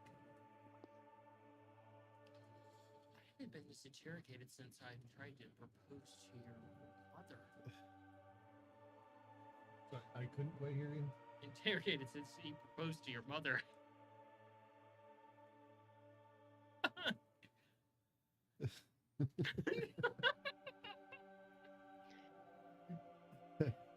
The amount of questions Tom is writing down right now.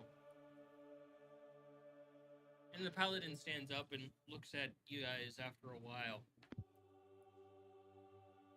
And just kind of looks over at you, Mongo. It's not evil. Quite the opposite. That's what I thought.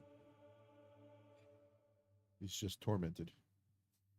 Means that whatever that clone did, or whatever happens, they Whatever the they set the experiment. Moustachio menace who's been plaguing our fucking lives. That's none of my need to know. I was talking to Maggie. Although, the paladin looks over. Oh my god, Cheese, you like pressed all sorts of keys. Hi, buddy. The paladin looks over. Although, his torment is quite delicious. And the kid seems like, oh. Paladin of the evil nature and the one of torment. Great. Now that you're here, never got your name. Fox type person. Oh no, we don't do that here. Okay. I'll just call you Fox friend. That Contract You do friend. not. You do not. You do not ask a fae their name. What shall we refer to you as? Fox is fine. Okay. Now that you're here, Oh, beautiful Fox is even better. you are quite lovely indeed. Well, it's just Foxy seems a bit not okay. Maggie looks over. Oh, I think it's okay. Who? Maggie. Oh. I would call her Volpera. And she just smiles. now that you're here, do you know that your craft will be successful in removing him from this space? And the fox looks around and pulls out a wand. Oh, Yes.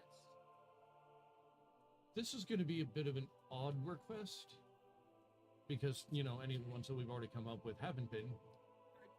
I don't know if you want me to put into the contract that is the bound bard shall not procreate with friend of beings.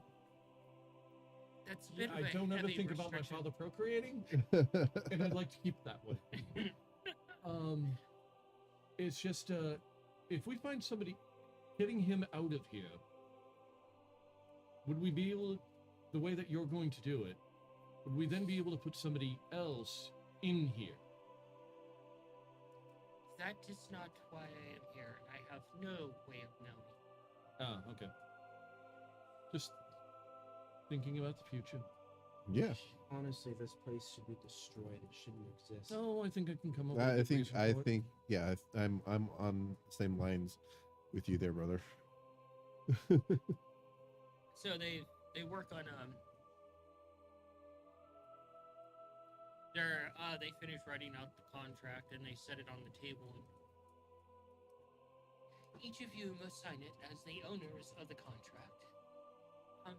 It should, by my calculations, work with me just putting enough effort into it. Oh, Maggie, have you read the contract? Maggie's like, I've read it 3 times already. I'm a bard. I'll take my opportunity to read it, see if there's anything on there that I don't like.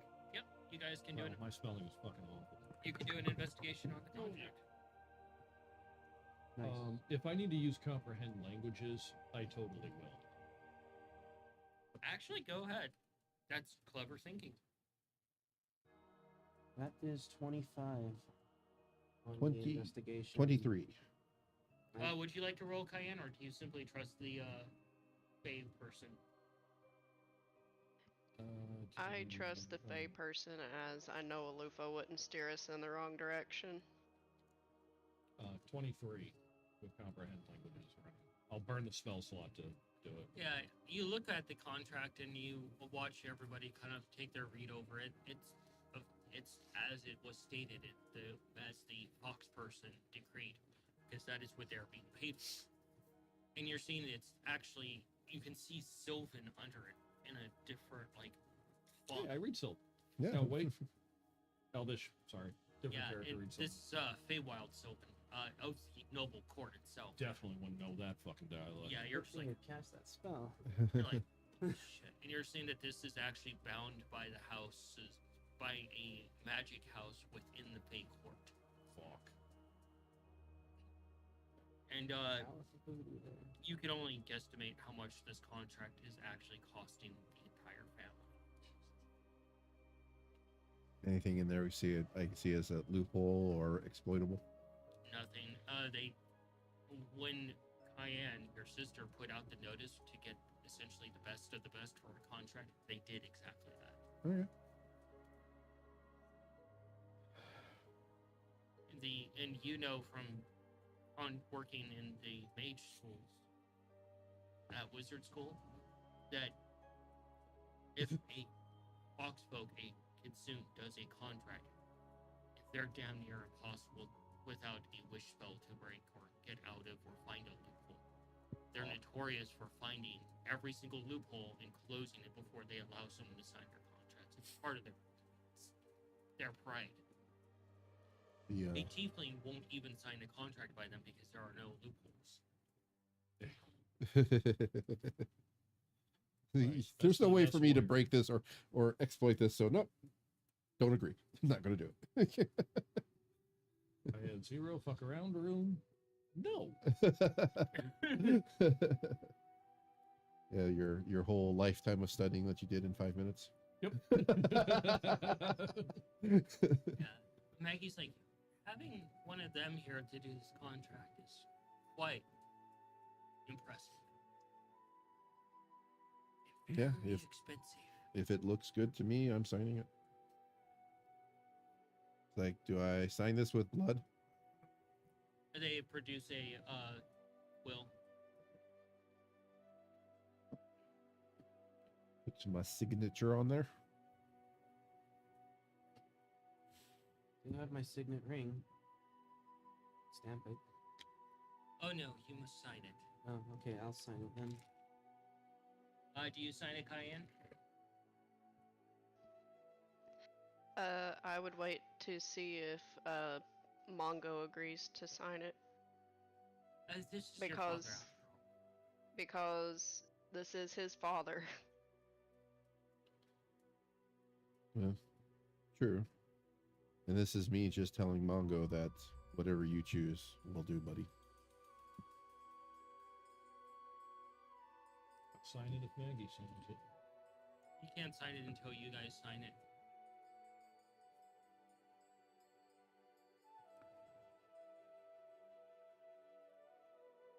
What do you say, old timer? Huh? Looking right at Maggie. What was that? I missed it because I couldn't hear. What do you say, old timer? Showtime. Okay, I'm not fluent in Bard, but I think I've spent enough time with coin. I think that translates to yes. He's like, he taps himself. You're wearing really good robes. You keep them. They look better on you anyway.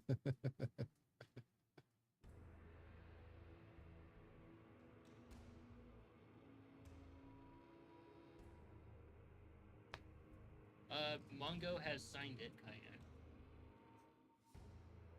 I would sign it.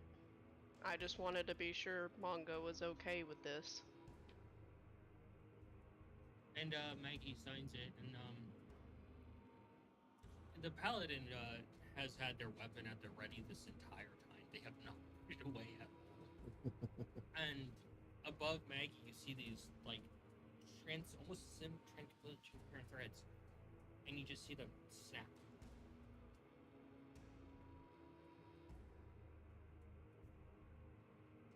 He sees them, or we see them? Everybody sees them, and the fox is like, oh, yeah, it worked. Thinks So you that can means step it's out time the to door. try? The paladin just is like, everybody leave. I'm going to follow you out. This place is not exactly friendly to new adventurers. Anything you need to grab real quick before you bail? He grabs the rest of the food off the table. This way. Oh, and stay away from the grass. I remember when people used to visit the house and the grass would eat them. It was my only form of other entertainment other than watching myself get murdered. And that's the first time you hear that, Cayenne. It's a good thing she's wearing her boots. And you guys head out of the house, and Maggie stops at the doorway, and he's like, last time I tried to cross this doorway, I was disintegrated and reappeared there. Push him. He stumbles forward, and he's like, and he just starts crying. Go over. And do you Try and comfort him while they two do their thing. I would allow Maggie to be on my back. So if he needs something to hug on, an arm or a back, he can. Oh, he just collapses, and he's just a ball of crying mess.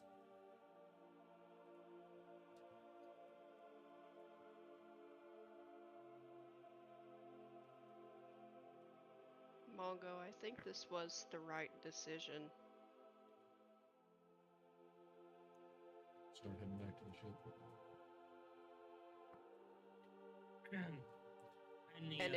And if Mongo wants to be on Cayenne's back too, he can. Let's head off.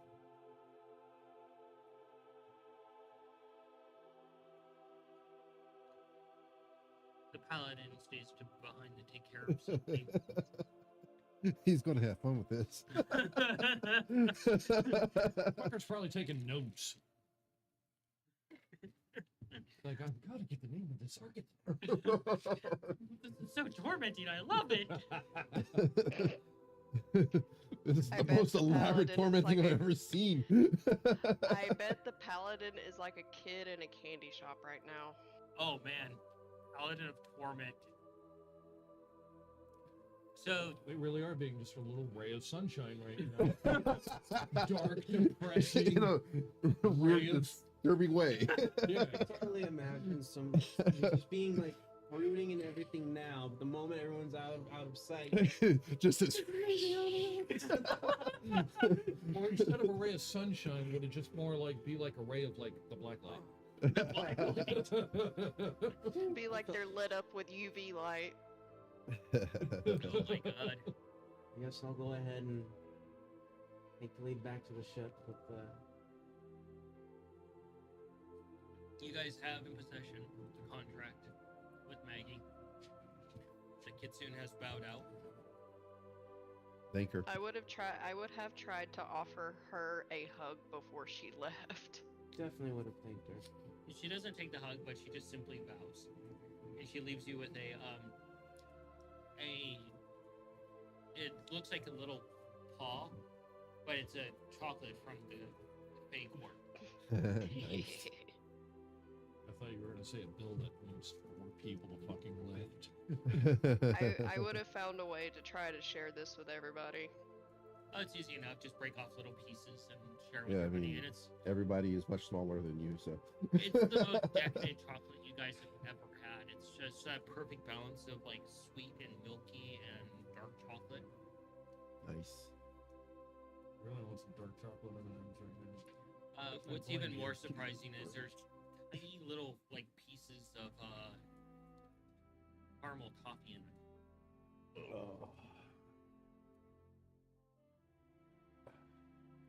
Can we please break you, please? Parent acquired. Why do I just hear that thing from Final Fantasy VII? Melina. Now. Okay. I just- So I just hear do do do do do do do do That's the one. Okay, with that, we're gonna take our 30-minute break. Nikolai is doing a happy dance over there. Not a happy dance. This man looks like he's about to burst the dam. Can you please push the button? We're gonna Nikolai's back floating. We're gonna take our 30-minute break. We'll be back soon. Get some food in us. Let him relieve his inner demon. We'll be back soon. Run.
Don't do that too loud.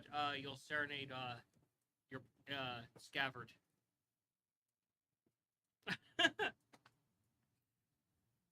So, for levity's sake, you get back to the ship, and you're able to board the ship, and Priscilla comes and talks to you personally. It's like the fee's already been paid. Yeah, I was wondering how that was going to pan out. What is the next destination? I believe that's was it Ness that brought up the temple? No, it was Priscilla brought it to the temple. Well, at this point, you guys can either go back home, figure out how you're going to accomplish that, or go to keep exploring the Astral Sea and drag Dad along. I do know we have to go to that temple to learn more about how to deal with the whole potential. I'm looking around the whole potential like glitch situation. But after that, I believe we can probably head back. What do you guys think? Well, All I know is that Cayenne needs to talk to a priest. That too, which is one of the reasons why we need to get to that temple. I have no problems with getting to the temple and then bugging out. Look, I didn't really think much past dealing with this, so You have your father back. And Maggie's What do you passed mean out on back? your back from crying so when did I much. ever have him? It's true. He ugly cried have your himself father. to sleep on your back. It was taken from you. Mongo, my greater question is, would you like your father to sleep in your room with you? Sure, you have endless questions. Think I'm up to about 44.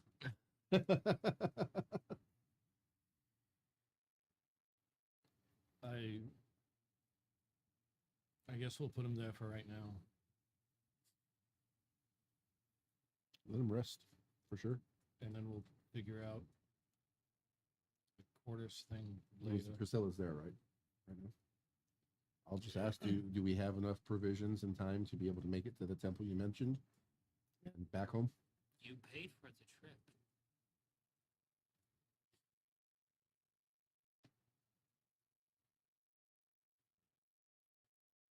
So to the temple it is. Okay. So you depart. You take Maggie to your room. It's easy enough to handle him. He's basically gone full ragdoll. Should probably give him some time to rest. And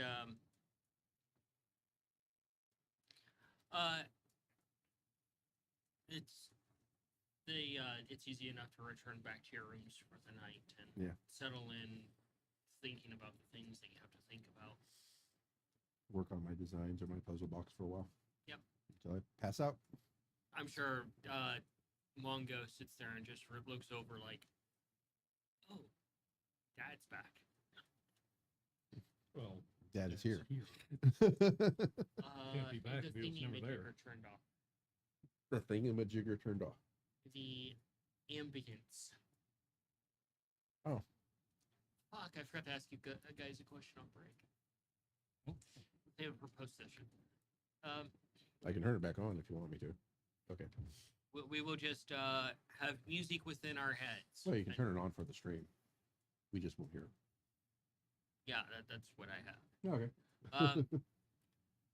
So, Actually, because the thing is not with on. that, the morning comes, and I would have put Dad in the comfiest spot that I could find, and then find You- the next comfiest spot. yeah, you wake up in the morning, you look around, and your dad's missing, and then you look over, and he's sleeping underneath one of the tables that's there in the far back corner.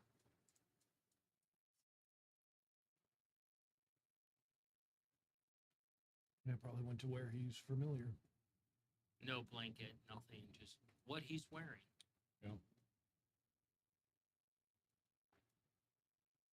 You kind of had to do this with your sister.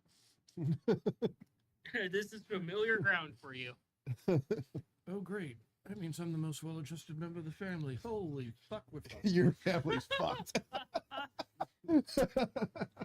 What's wrong with Mongo's family? A lot. A lot. I think It's a shorter list of what's doesn't not my wrong. family have. Yeah. The shorter list is what's not wrong with your family. Well, none of them have alcoholism. Oh, we don't know that much about Maggie yet.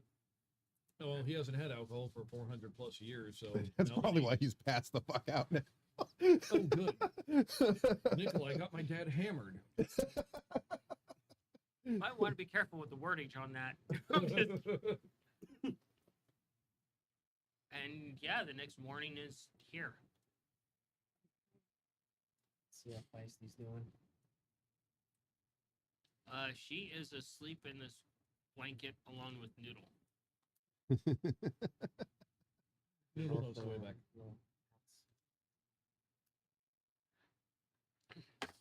As you go to pet Noodle, you pause for a moment as the sudden pain fills in as Noodle yomps down on your fingertip.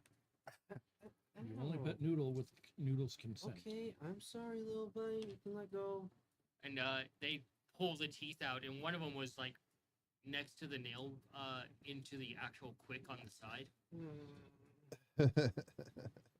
Have to though. Noodle just Fix it, please. bites it again. No, no, asshole. I'm gonna be nice here. Fine. As Noodle bit it again, it starts to heal.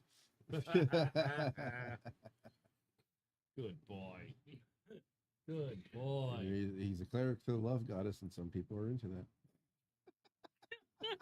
I guess. Noodle do a yum. Noodle, the king healer. Good I mean, morning. would that be a cleric of the god of torment? I mean, Bring me my cat of nine tails. I'm going to heal somebody. terrible. All right. Good morning. The Mr. paladin walks in. I don't Present. feel safe anymore. The reaming device of justice. Good morning, Tom. you two. Looks so uncomfortable. Can we move on, please? That's what I'm trying to do. Well, morning ritual for Nikolai is try to, follow up on anything he found out from the puzzle box. Try to get there. Cough, cough, hard cough. Not on the ship.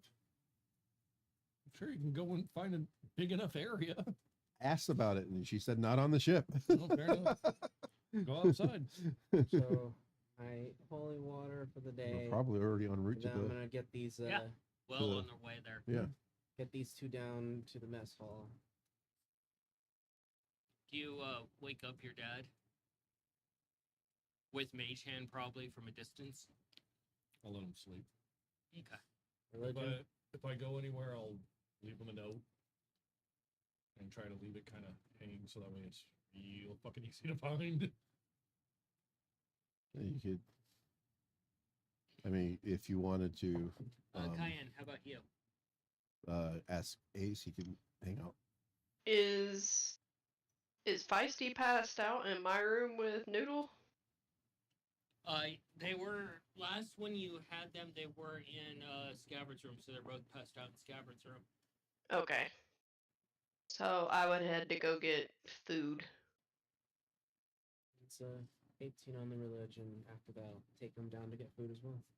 Yeah, you meet down at the mess hall. You make the notes on your puzzle. Okay. Your Everybody rolls? meets at the breakfast table. Morning, everybody.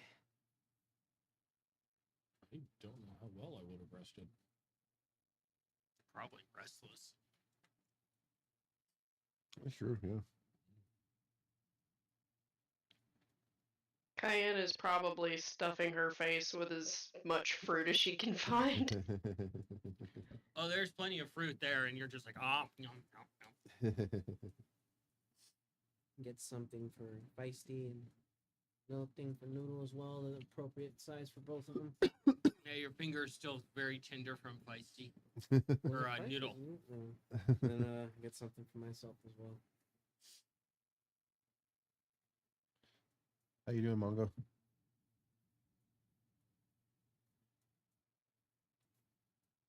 That is a question I do not know how to answer. Your dad still asleep? Cool. Give him I left a note just in case. a little gentle pat on the back. That answer will only come with time, brother. In all honesty, I think you made the right choice. We'll see. For the time Would- being, we have a lot more things to have to worry about now as well, though. But we'll deal with that when it comes to it. Now I think we can finally be at ease for a short while.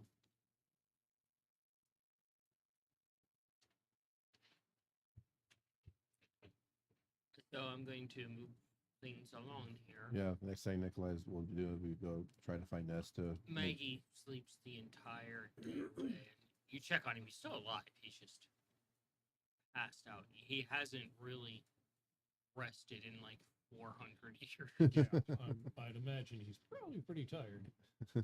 Once he does wake up, I'll probably take him down to the medic because I don't know what that gray goop was and what prolonged exposure to it did.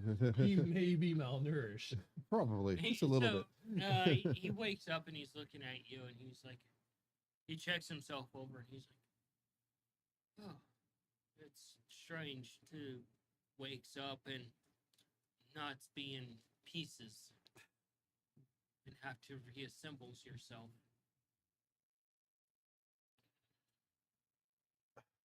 Damn. Yeah. You're like, Sorry, I just don't really have a basis for comparison. I've gotten like beat up a little bit. Goddamn dust bunnies. Everybody knows what fucking fox the goddamn dust bunnies that fucking knocked him out. Smiley, you just got hot pod into the fucking fireplane. Didn't go down. Goddamn demon duck. Barely a hit point lost.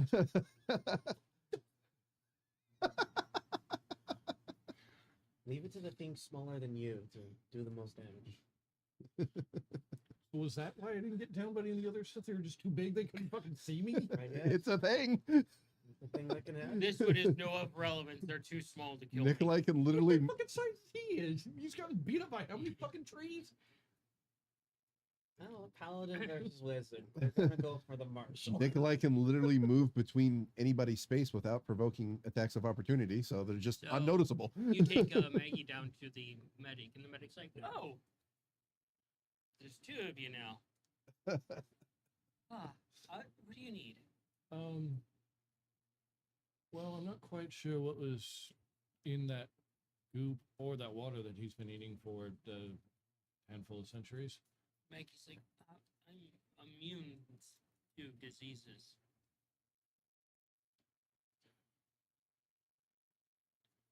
Didn't know that. Wait, so I'm gonna try to do this in lolcat. Is that why you got sent to the werewolfies? Yes. Wait, that's a disease? It's more like it depends on the werewolves, and it could be difference. Okay. Is that a spells? Some things you've learned along the ways? It's more like getting in the good graces and a constellation prices of you know, Oh my God, you don't Cat, want to your tail. Good lord. So some of the gods or demigods that he's come across. Have given him rewards for performances. What kind of performances? Not gonna ask that question. Nowhere on that list of questions is anything remotely close to that. Fucker. Well, might not have any diseases, but that goop for a while probably didn't help. the medic is like, I'll give him a once over and check him out. Be careful. Looking at the medic. And Maggie's already laying on the bed, like in sideways, completely naked. Oh, great. My dad's Fuzzy Scanlan. And then the doctor turns around and goes, "How did you?" He's been alone for 400 plus years. The fucking party was gonna do that anyway. How did you? I'm not even gonna ask Quentin. And Maggie's like, "You want to see what's behind the sensor bar?" Oh, fuck's sakes.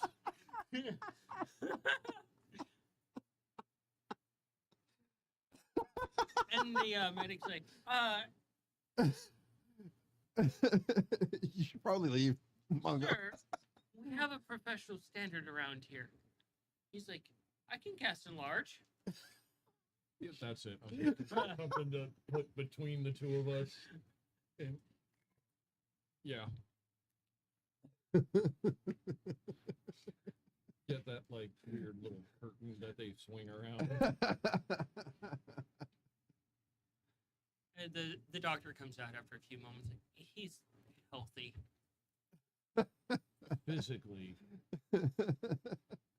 He appears to be suffering from the illness of being a bard.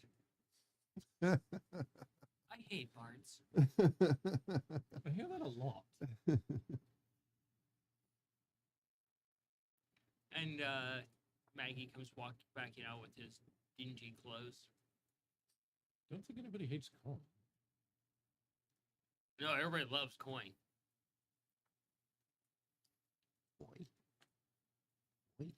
Well, Mongo's That's just a- out loud. That's another person. How is she going to react to this? Hopefully with a stay away sign. So, More, where do more you go so, with how your, would she react to this and getting stories? yeah, Oh wow. the true stories of the Obscura. Is Coin willing to actually just destroy the reputation of the Obscura? Probably the embellished stories of the Obscura. So where are you off to with good old Dad?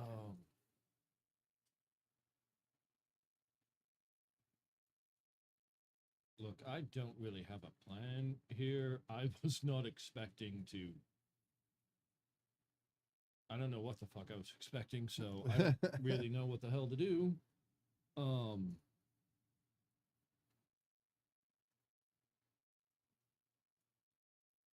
I'm open to suggestions.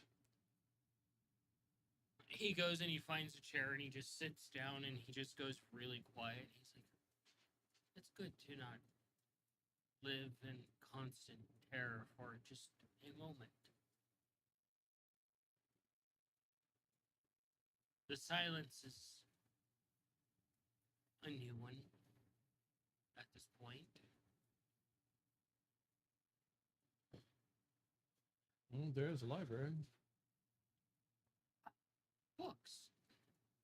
And he's instantly like starting to walk over. What direction?" Got down there. And he follows after you. And Yeah. it's kind of strange for you now that you can just hang out and study books with someone of equal intellect about looking over knowledge. Yeah, no, somebody who actually fucking gets it. And hours go by and you're able to do some druid stuff, Cayenne. You're able to I was gonna go, offer my time to Ness for disturbing her evening. yep. Like, see if there's anything I can do to help her. What are you gonna do, Cayenne? I see you queuing up. I guess at some point I would like to get an offering from Maggie so I could at least try to speak with the lady and try to tell her thank you if she did in fact help with any of this. Yeah, it's actually easy to find Maggie. He's a bard and he likes his stories, so he's probably with Mongo in the library. Scabbard, what about you? Not that I want to You be know, predictable. I would actually try and look for him as well, actually. Okay. I have something I would like to give him. So, Cayenne, you're able to find them, so you're able to propose your question to Maggie. Are we having fun? He looks over, he's like, I kind of have to rediscover what that term means. You'll discover more of the meaning in time. You've been To gone me, from the world for so long. It'll take some time. I spend times reassociating fun to, oh, look, the sun is coming up. Time to die again. Time for this fun. Thankfully, you won't have to worry about that anymore.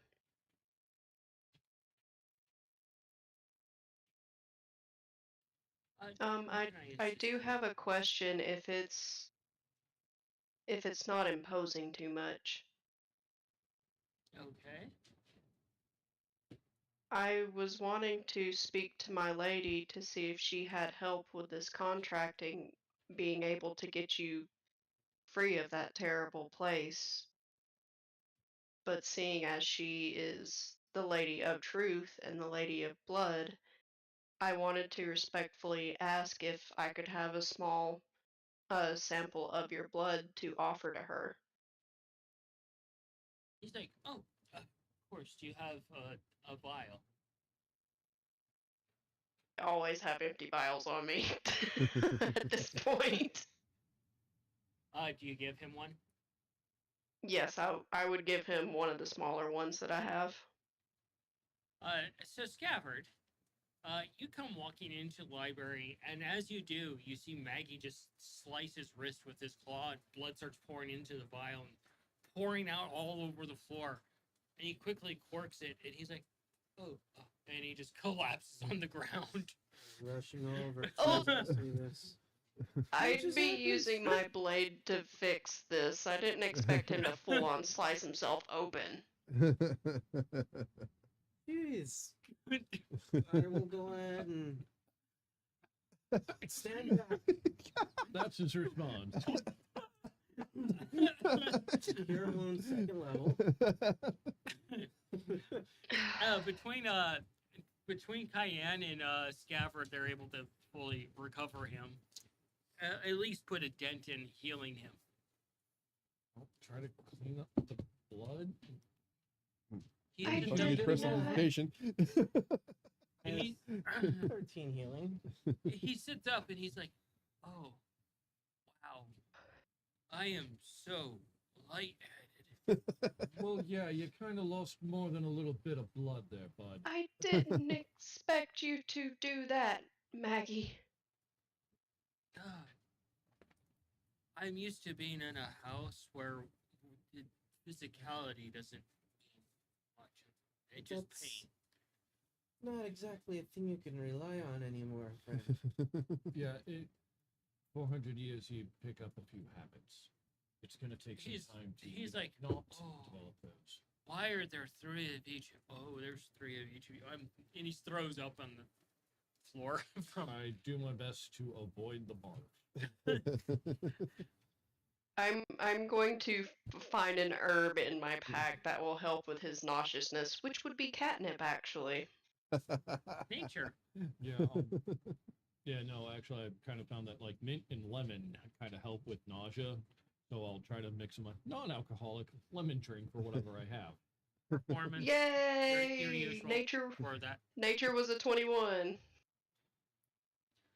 You 15? find the special catnip. 15?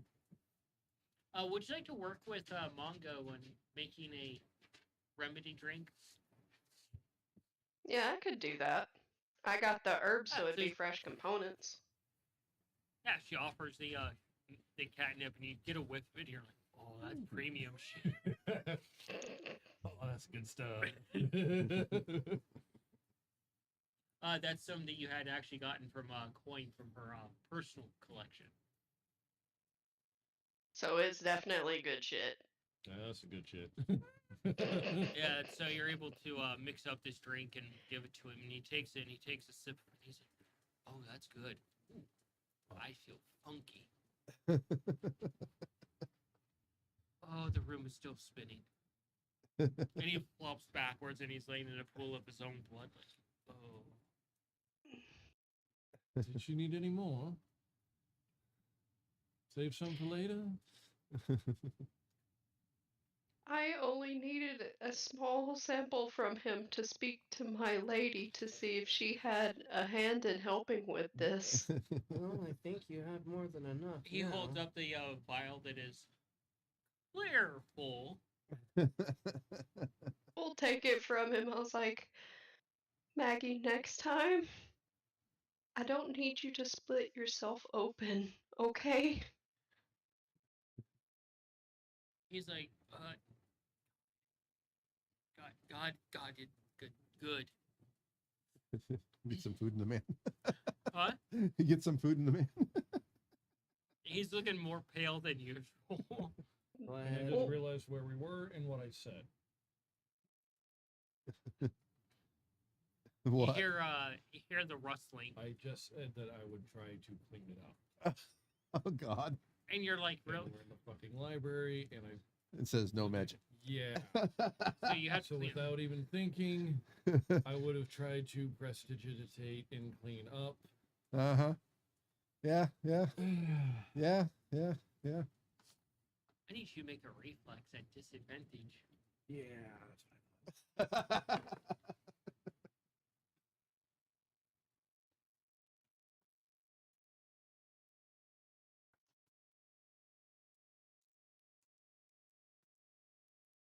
Don't forget to add 3 to that. For what? Whenever you're in my presence, you can +3 on all saves.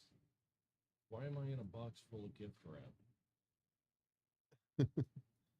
I am not one of your presses. You are not giving me to someone, motherfucker. All right, what'd you get? That's Dex, right? Yeah, Yeah. 3, 9. 9. As Maggie's But sitting apparently there, I get 3 more to that, considering what Yeah. you just said. So 12. as Maggie is sitting there, and you have this vial in your head now that's sticky from the blood, and you're crouched down next to Maggie. You can feel the hair stand up on your arms, and you're like sitting there, and your eyes go wide. Oh shit! As Not again. the entire top of the room illuminates, and a lightning bolt just hits you with a loud thundering crack that makes your ears ring. For 10 points of damage. Oh fuck. Ow! And you can see smoke coming off of Mongo. He's like, Alright. Help me move him out of What? the room, please. I will put the now sticky mess that is Maggie on my back. I don't care. I've been messier from goblins painting on me. I'm gonna grab hold of Mongo under the shoulders and drag him out. he's got that like burnt fur smell to him. Once out of the room, Yummy. once again, cure wounds upon both of them. Oh. Actually, prayer of healing. I can get more out of it. You're just feeling, you're kind of like the kid in Jurassic Park right now. Feeling a bit shocked. Oh god. That was electricity. All my hair just Yeah, and it's slightly You're a crispy. Freaking Too. fuzzball. So Cayenne, you're able to return to your room to do the prayer, 15 points of healing Okay. for both and you'll have advantage on that religion. you and Maggie. I would have placed Maggie on the bed and told him you do not have to lay in the floor.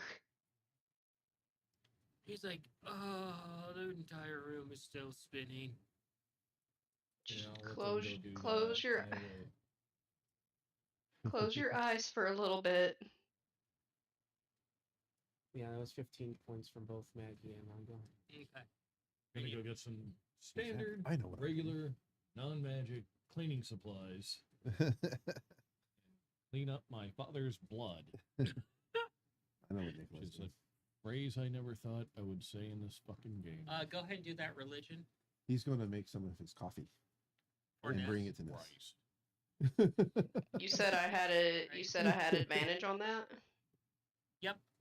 Go ahead and do your thing for that. And I was gonna give these to Maggie, but I think you should give them to him later when he's more rested. I'm gonna hand over a bundle of fine clothes over to Mongo.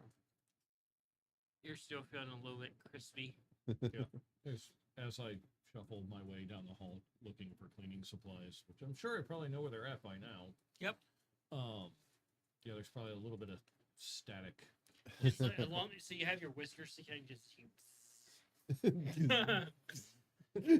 Oh, good. My whiskers are a fucking Tesla coil. That's got to tickle.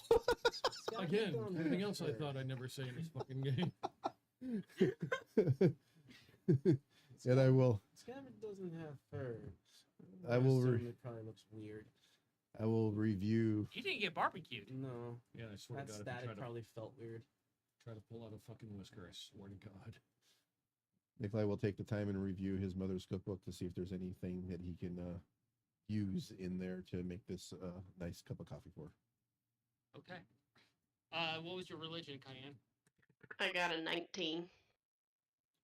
Jesus Christ, you win at matters for religion checks. I can see you playing like a cleric or a paladin in the next fucking campaign. Oh my god, Cayenne does the unbearable. She plays a goblin, and she's a cleric of the god of Cayenne. Yes! Do it. Go full. Just goes full meta. Oh, I would play a goblin, but only if it looks like the goblins from the Astral Sea, or one Yeah. like fought. There you go. Hell yeah. Fat goblin? A The fat sea goblin? goblins? A sea goblin. 14 Kid. plus whatever time it took. You're able to make a Or really good cup granted, of depending on the coffee. time frame. Bring it to her That her would be workspace or great. office. Of the grandchild of Fat. Worshipper of the But Cayenne. full. Or the long lost twin sister. There you go. Yeah, depending on the time, the era. You find yourself in that confessional area of the Lady of, and one of her priestesses approaches you. I would bow respectfully before offering up the vial that I was given. Oh, so you offer I- up the vial? Yes, I would want to offer her the vial after bowing respectfully before speaking. She takes it and she's like, "Your gift has been accepted." I want to give this offering as a thank you to the lady, as I'm unsure as if she had a hand in what we just did to free someone who didn't deserve to be imprisoned. They move the vial and they seem to examine it. And they're like, "Interesting. The questions and the truths regarding this individual shall be interesting to you." If it is not too much to ask, I would like to learn whatever I can that is found out from this. I will have to discuss that with my higher up. Be on the lookout for one of our messengers.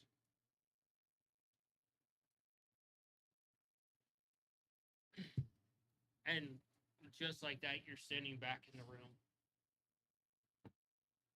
Probably a little disoriented and kind of shuffling on hooves a little bit. Yeah, it's like, oh. I will never get used to this.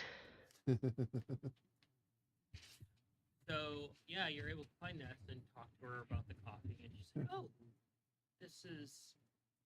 Recipe. Did I find anything in my mother's cookbook? No? Okay.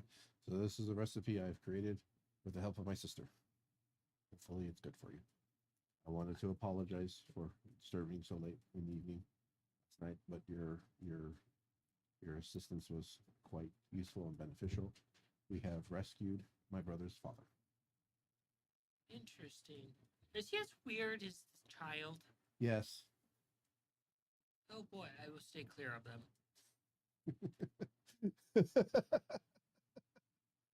But I think he's a very he's a good man. So, is there anything else I can do for you today? I am at your service. They go over and she picks up a small pony cake and she comes over and rolls it to you. Make me a cake of that interesting drink and we'll call it square. Okay.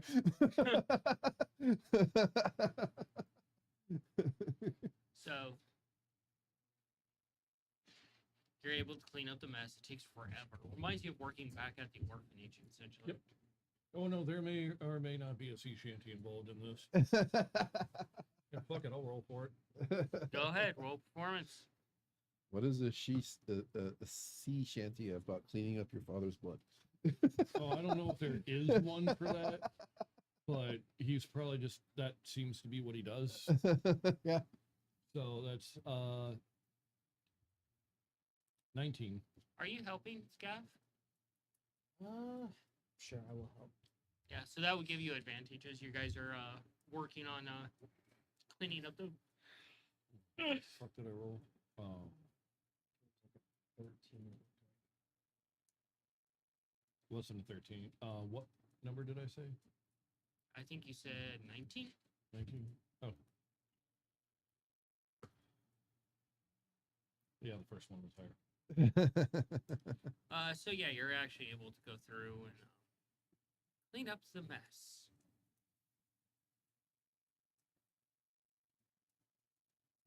I figured those would be somewhat appropriate for him to have. Yeah, that sign needs to be fucking larger.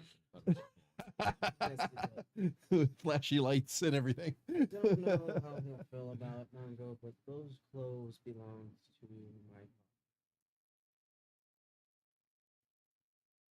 I don't know how he'd feel about wearing anything other than what he's worn for the last centuries.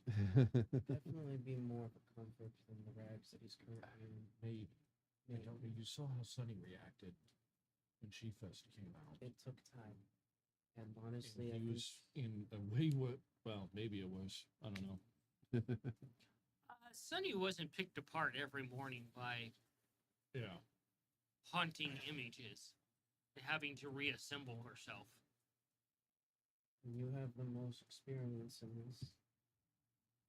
That's weird. I can only offer guidance at most. If you want, I'll be there to help how I can. I'm sure you'll be there whether it's wanted or not. So, as the day progresses, Some of that was in mocap. you're able to go about your businesses and do things. The ship eventually reaches its destination, and you're able to depart safely to go up to the temple. How long was the voyage? The entire day. Oh, so it's now been another day? Yeah. Okay, cool. Well, Sorry, I'm keeping track of a couple of things that. Yeah, me too.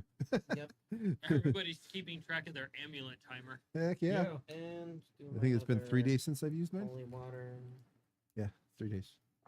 No, 4 days. Sweet. So you're able Today, to tomorrow, then I can. Nice. moving things along. You're able to get back together and depart for this temple safely. Cool. See if the old man wants to come with. He's like, you sure I won't be struck by lightning? No, that's only when you use magic in the library. What? Did you not see the sign? See, I told you it needs to be fucking bigger. Oh, it says no magic. Yeah. Oh, Using magic with you the cast. Why did you cast libraries. magic in there? You're the one that told me about that. Yeah, why do you think I got hit by lightning? Yeah, but why did you cast magic in there? It was impulse. Maggie was. Force of habit. Maggie got There was hurt. blood all over the floor because What- Cayenne what? asked. Oh fuck, that's right, you weren't there. Oh yeah. Cayenne asked for a little bit of Maggie's blood. And he's so used to being inside where kind of no matter what kind of injury you sustain, you get put back to normal, whether magically or manually. So he kind of just And the image comes back from your hand of the moment it happened. You can see his hand flop backwards because he cut so deep it almost took his entire hand off. yeah, he almost Empire Strike Back himself. Luckily, I walked by when it happened. Cayenne was there Cayenne too with was her there blade. too. Both of us put both Mongo and Maggie back together. No, I just got zapped by lightning because, that fucking library. Prestidigitation. Speaking of which, how did that it's go any for you, magic. Cayenne? Any magic. Boom. Bad. Oh. Apparently, the lady will be able to find out all sorts of truths about Maggie, That's good. seeing as she is Yeah, not it's just just the not Lady too of much Blood, but information. the Lady of Truth. Well, that's good. And I told her priestess that I would like to learn anything if I'm allowed to. Hopefully, you learned something that could be extremely valuable to you. I kind of feel like you should have given them like an R-rated warning. Some of the things that he said, I wish to God he fucking didn't. Well, So just seeing Anybody as also looking into the things that he's done. it's better to know the whole story, but we know even after the paladin confirmed it that this Maggie is good. It's better to learn more about his history and also see the good things he's done for I people. don't need to know how it was conceived, though. That's a lot of questions. that's Not that one. Anyways, Maggie, as far as I'm concerned, you're a free man. You can go with us or not. Oh, he's not present. He's I sorry. thought you said he asked him, and he At asked some if it was point in okay. time when he was awake, yes. Oh, he okay. asked I'm sorry. if Yeah, he wanted he I'm was to sorry. go really- with. Okay, my apologies. I thought we were kind of like all there just talking about No, this. it's just you no, guys heading to the temple. he's laid out on Cayenne's bed right now because the room is still spinning for him. Do you mind if Noodle stays behind to look after Feisty while we're gone? That's a question for Noodle. And If Noodle Feisty. Wishes, yeah, one, Feisty can take care of herself. No, I Two, know. That's it's also a temple. He's a cleric. I'm sure Noodle would probably want to go. However, it is his choice. yes. I'm just so worried about losing Feisty. She's She hurt. is- She's her own self. Yes, she is. I'll have to. You- You know what? I Maybe will Feisty ask wants her. to come with. I will ask her. I'll look at Noodle and see if he It's- wants to go. Noodle And loads up a bunch also- of cards in rapid succession. If it Okay. if it gives more you times, peace a little of slower. mind, Mongo, the Lady of Blood works just as a good friend to the deity of fate, Selene. The only thing I wanted to offer is I wanted to give thanks to the lady if she had a hand in not only this contract but making sure that we were able to safely remove Maggie from the house. If Feisty speaks up, and it's this tiny little kid. In all fairness, I should stay here and watch over him while you guys are gone. I hated just smiling. That's so adorable. Just kind of like sweet hug. You are the most adorable. He's feeling And a it'll he's feeling a bit lightheaded because, well, yeah. I asked for a small offering of his blood, and he thought that he needed to basically almost slice his hand off. Look over at Ace. It's like, dude, we're safe here. You can totally stay here if you want. Go with. I'm sure Maggie has stories to tell you. Ace puts on his familiar bodyguard goggles. Okay. All righty. And he You the cracks man, his- dude. He cracks his You the man, dude. Put up my fist. he is going to fist bump you. That's a 27 for him just. Oh, God. no. So he made perfect contact, right? Roll a strength for me, Oh, please. God. Really? He hasn't learned his strength yet? He's Hasn't been had in enough this new form for opportunities. weeks. Whenever he has to show his strength, it's usually a Oh, compliment. God. Well, this is fun. I rolled a 0.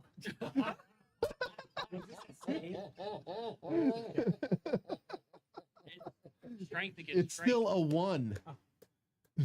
Oh no. So, One, and he has a modifier of -1. so Cayenne, you watch your brother put his arm up to fist bump Ace, and he goes in like almost like an upward punch, and Ace looks down, brings his fist up, and brings it down in a punch as well. And it's like watching a car hit a wall at Oh, 120 God. miles per hour as his Oh. arm just crumples. Oh. And Ace looks over and he's like, Ace. Oh my buddy, God. Hank. Uh, Look at the bright side. You wanted to give somebody a mechanical arm, I now you would can. like to try to pass out. Please, can I please fail a con? you can Walker certainly rolls an try. natural 20. What the funny thing is, if it's a save, he still gets a plus. Oh my God.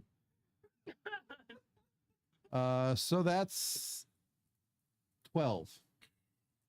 Let me see. Let me roll something real quick. You're still barely awake. Okay, so I'm streaming now. Noodle walks over, looks around, picks up a piece of like really hard cheese and stuffs it in your mouth so you can't scream.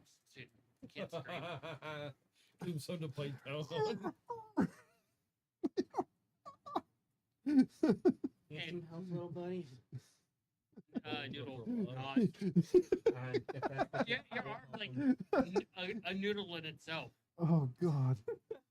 I mean, if he said yes, then yeah, I'm gonna help him. Noodle will roll medicine since he is the smallest person able to work on you. You're really lucky. Nice. You know why? Why? That landed on a 1 and then rolled over to a 20. Nice. Yeah, Noodle takes his time, and you see Noodle get into his pocket, and he pulls out what looks like lock-picking tools, Uh-huh. and Yeah. and you're watching this, and he just shoves it in, and it impales your arm, and like Oh. they're like little grabby hands, so you can just like Oh. heal, and then stabs it in another place, lines it up, heals it, stabs it in another Oh. place with the other one, Oh. lines it up. Oh God. They're like the little like 3-prong grabby hands, so they're just being impaled in, grabbing a little piece and putting it back together. Oh God. It's terrible. Whenever he gives the okay, I'll use some healing on him. Oh God. Cayenne is probably just like fucking weird.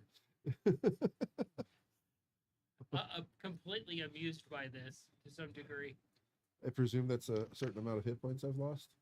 She's just kind of standing there like, how have we not learned by this point? Noodle gives the thumbs up to heal. Dump stat to wisdom. Yeah. Yeah, your arm is just like throbbing at this Oh. point. How many points did he lose? All in his arm. Check something. Ugh. Did Goes that with make your stuff arm like- hurt? Yes. Fucking makes it feel weird. I mean, it could be worse. You can like fall off a skateboard and hit your funny bone on a metal bar. Oh fuck. Who deserves enemies with friends like these?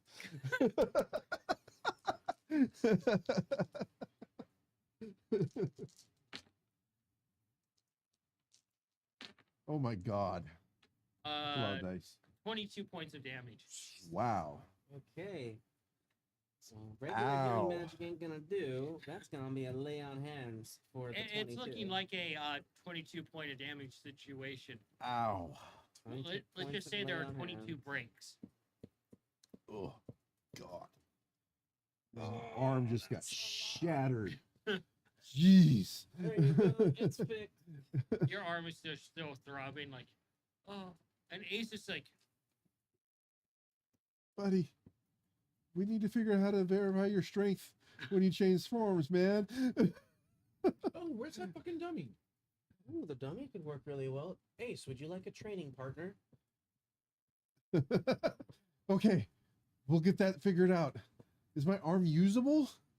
it's Just hurts. usable, but it hurts so much. Oh God, god. there goes her sex life. Just Wow. keep in mind, Ace, this dummy, it will fight back, and it will probably hurt a lot, but it will teach you how to do some new things. We'll get you hooked up with the dummy. All right, so you headed up the long stairs to this temple after departing. Yeah. Your arm is just like, ow. Just throbbing. Just It's like that one time you rolled over in bed and you hit your funny bone and didn't stop throbbing for like half an hour. but this is more intense. Yeah. It's your Over the course entire of the arm. whole arm. I wonder if it feels like the time I like absolutely destroyed my hand by accident.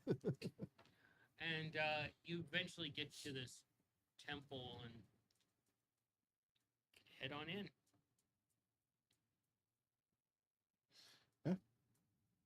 I'll set Noodle down so that way Noodle can noodle around. Kyan, do you lead in or do you let Scabbard lead in since he's supposed to be the holy one? I've been impaled the most. Waiting till someone makes the first move and then go inside. I will go ahead and take lead, and I'll see if I can't identify basically the keeper of this temple. Okay. You head in and you're looking vainly. All the pillars, unlike other places you've been, these are various deities. Almost, they're all shrouded. Like these are deities that they've been placed here, but they've been placed here shrouded from people's view. Huh. And you can see moonlight coming in and making the entire area glow. And do an investigation there. So each one of these figures is different All right. in a way. Oh, okay. 23. You head in and you see a shadow, and you look up, and in the middle of this area is like this big broken statue that's been broken for who knows how long. And you see the proprietor of this temple sitting there. And it's this very beautiful looking, almost elvish like satyr. Okay. White lower half, barely dressed, long like twisting horns that are tipped with silver. Huh. And they hop down and walk over to you. And as they hop down, they almost feather fall because you see these long wings spread out. Oh, neat. And then they pull them back in. And they walk to each of you. And they're like, while you're in my temple, will not raise your voice. And you will not provide any names. And at that moment, you can't remember your names. Or aliases. Huh. But we remember who we are, Yeah. and we know and we recognize each other, Yeah. but we don't know each other's names.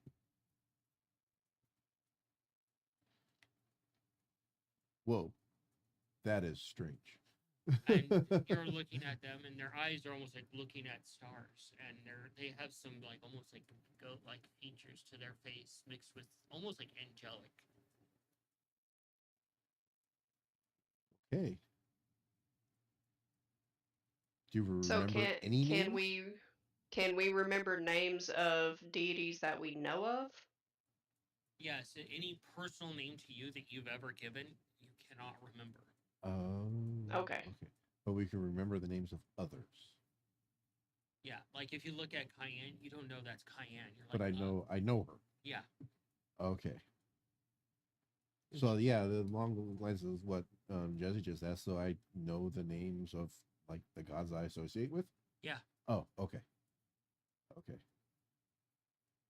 Huh. We have a couple of questions, hoping that you or someone here may be able to provide answers. They look around this temple and you see their long, like, lion tail behind them. They're, as I am the only one in my temple currently, along with you, 4 individuals. 5 counting the little one, 6 counting the hat.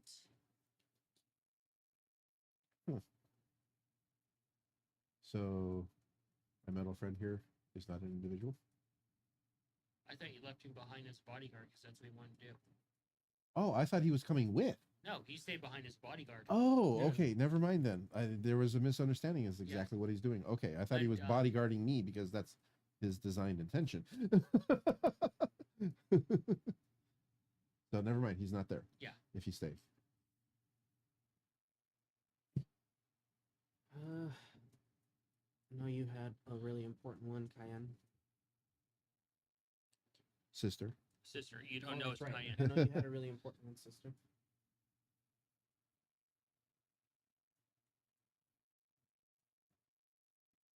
I do. I need to know more about the All-Father deity of all giants. Oh. The forgotten one that the dwarves have forsaken. Quite interesting. That's interesting. Do you know why the dwarves forsake the All-Father? It's an interesting riddle of time that nobody has been able to figure out. I do not. I just kind of figured they always had a short temper.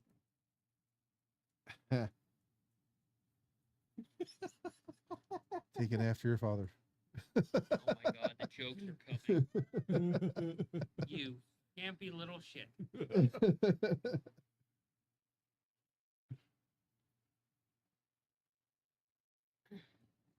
And what would you ask of Ordea? And they bring their hand up, and you see almost like a tarot card appear with like this imagery of a deity on it. I just would like to know them based off of what I've been given of history of my family. They are considered the all-father of the giants, often prolific with seeking out and procreation with many other deities. Rather stern for a god, usually quick to anger, usually in command of the elements, mainly wind and thunder, and cold, the great long winter. They say, depending that if his prestige view him, they can tell how long a winter would be based on the length of his beard. That's actually really cool. What would be a proper offering in order to speak to them? That is actually a very simple one. Simply offer a sprig of sage and a nice hearty drink.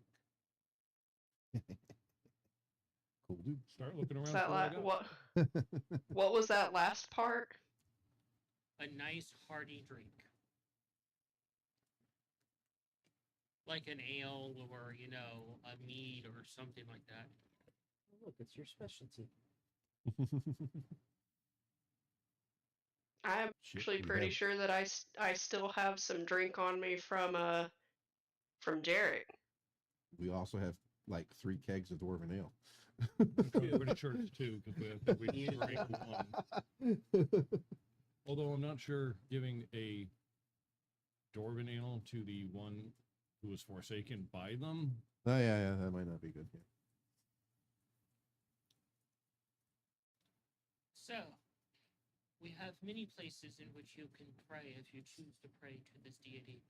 And they hold the card out to you, Cayenne, between their middle finger and their index finger. I would respectfully accept it. And you look at the assemblage on there, and it's the assemblage of the deity, their holy symbol. It's a dwarf, what looks to be a dwarven mining hammer that is surrounded by a storm of lightning. Nice. And the outer ring of it is made of snowflakes. That's pretty cool.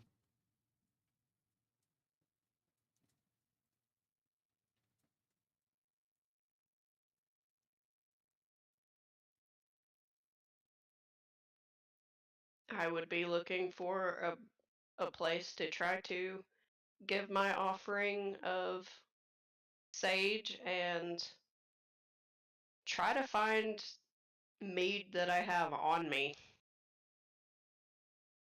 All right, investigation, and you do find a spot. And for you, little mouse,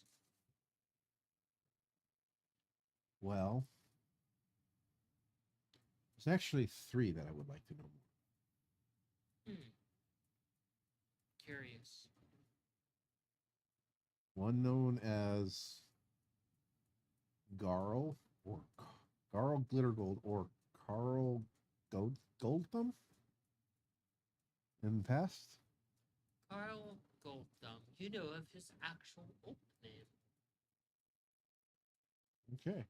his proper name. Interesting one. His wife I know as Eureka, Ah, and my mother spoke of the Machine God. I do not foresee that one in the cosmos. I do see the first 2. And they reach into the air and pull out the 2 cards for each of them. And as they hold them out to you, they shrink down to your size. You do a proper bow and accept them. For you, Hold up Noodle first.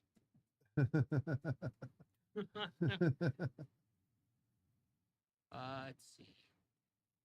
Noodle speaks in Noodle, and this person nods. Very well.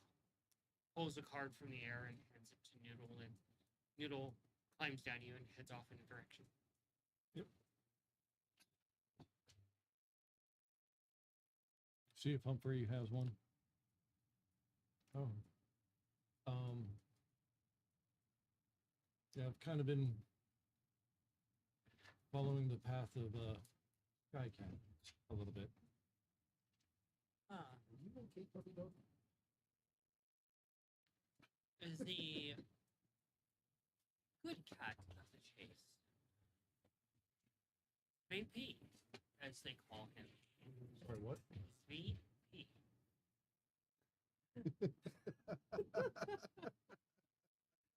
Nice. And presents the card for them and hands it to you. Yeah, take a look at it. Yeah, what do I see on mine?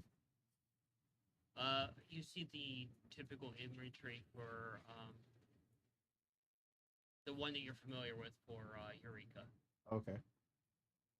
And for Garl, you actually see a golden hand with a gear floating above it.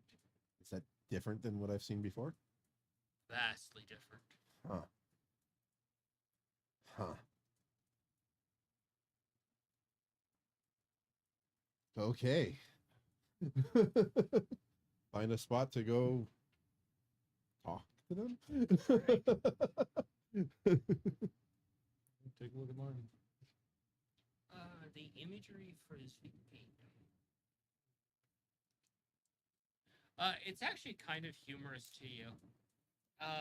You look at it, and you kind of turn the card sideways, and you're trying to examine it, and you realize it's kind of an optical illusion. It's basically a set. It's a ring of. It looks like a ring with like the sun spikes coming off of it, and then there's clouds floating in it. And as you look at it a little bit longer, you can see the face of a cat in the clouds. Hell yeah.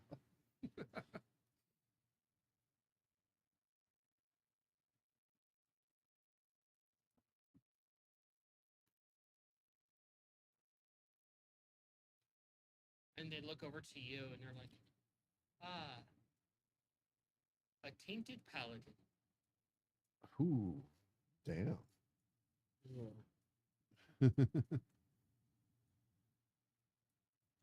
I need to. I need to be able to commune with Bahamut and figure some things out. They present the card to you of the Platinum King. I have some questions. Then scamper off, little kobold, and find a place to pray. Thank you. And they go back up to the top of this broken statue, and they pull out a almost what seems like a violin and gently play it, and it just kind of echoes throughout the halls, reverberating. And we will swing back over to Cayenne.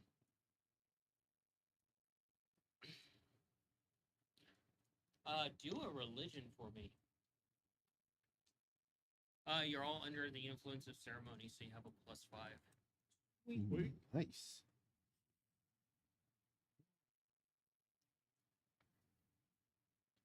Is that with our modifier or Nick's modifier?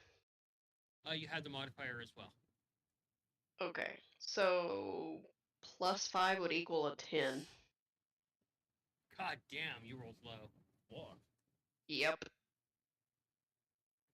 So, Cayenne, as you get comfy and you put out this offering, and you try to reach out to the All Father, the ground just simply rumbles, and the drink is empty. Go ahead and do another religion for me.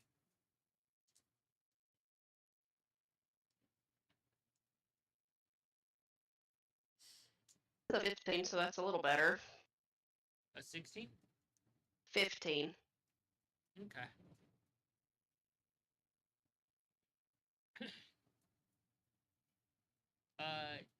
You don't really get anything, but you look at the card, and it's a different card.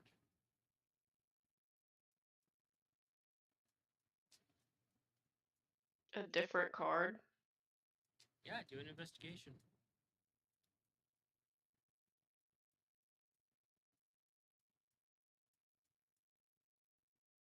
You said, is it still. It's You +5 would just have for religion? Yeah, you would have a +3 for it on because of scabbard. +3 would be 24. Nice. Sweet. You're looking at this, and it takes you a few moments to figure out what the imagery is. It looks like a constellation, but you begin to dissect it a little bit and put the various stars together in it, and it almost creates like a pan flute. Oh, that's Grandma's card. Not really. I'm gonna try to figure out what this means. Do another religion.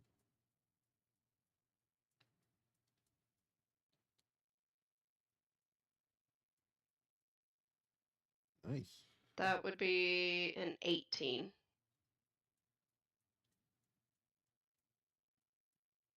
As you're listening to the violin music, you're examining this card, and you kind of reach out to wherever it would take you. Find something real quick. The centaur following music. That works. Happy hoops. I mean, I am wearing something called a 1-2 tippy tap, so You hear a voice whisper next to you, and it's very cool against you. Do you wish to follow my song?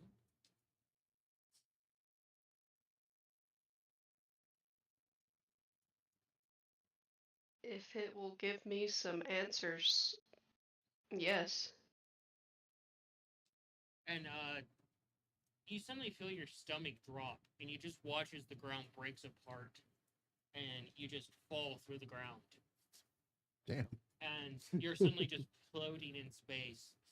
And then you're falling through clouds at a high velocity. Your worst nightmare coming true. And then you realize the clouds are themselves very soft, like pillows, breaking your fall. They're purposely moving to break your fall.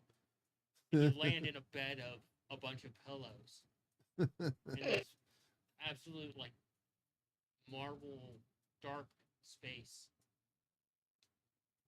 And you can just see the constellations above moving.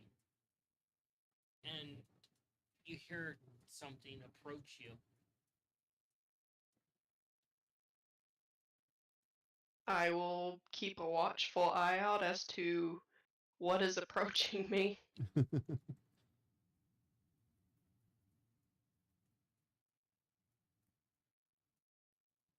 And do an investigation.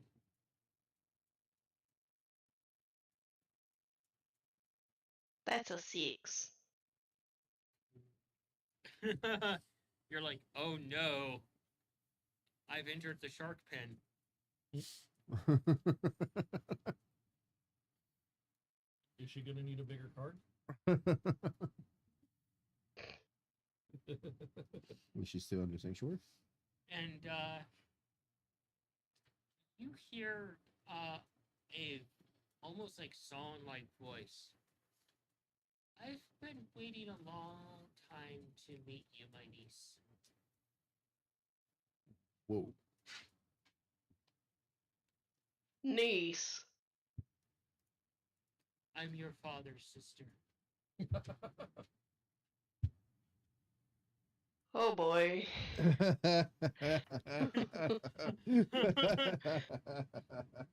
Ryan's life just gets more fucky as ever. I believe the term you're looking for is, oh God. No, oh goddess. Now my brain has questions. What kind of goddess is she?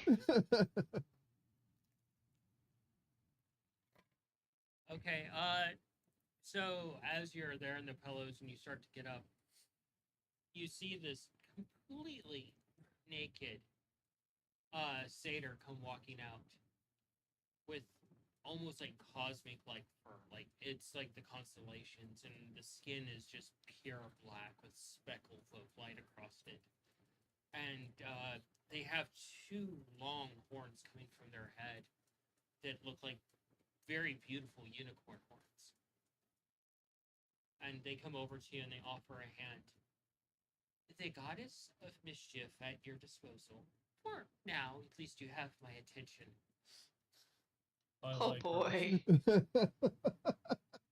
I like this one. So father is the god of all, basically the god of all centaurs, and my aunt is my aunt is basically the goddess of mischief. That makes total sense.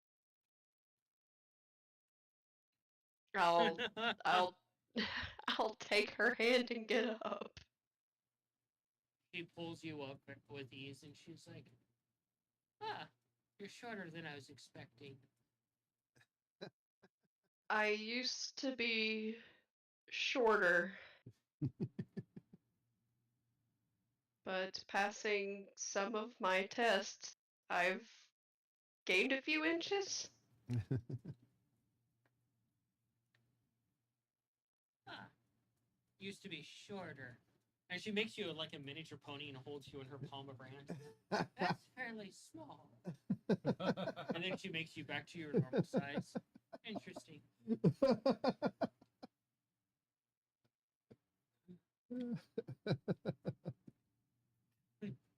It's a pleasure to meet you.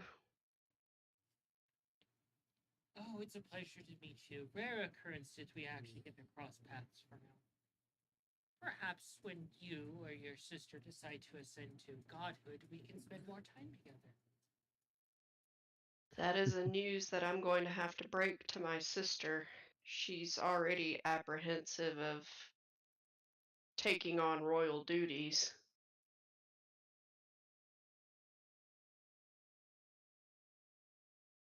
Well, you can always be like, uh, I claim the royal duties. You have the godlyhood. Now deal with it.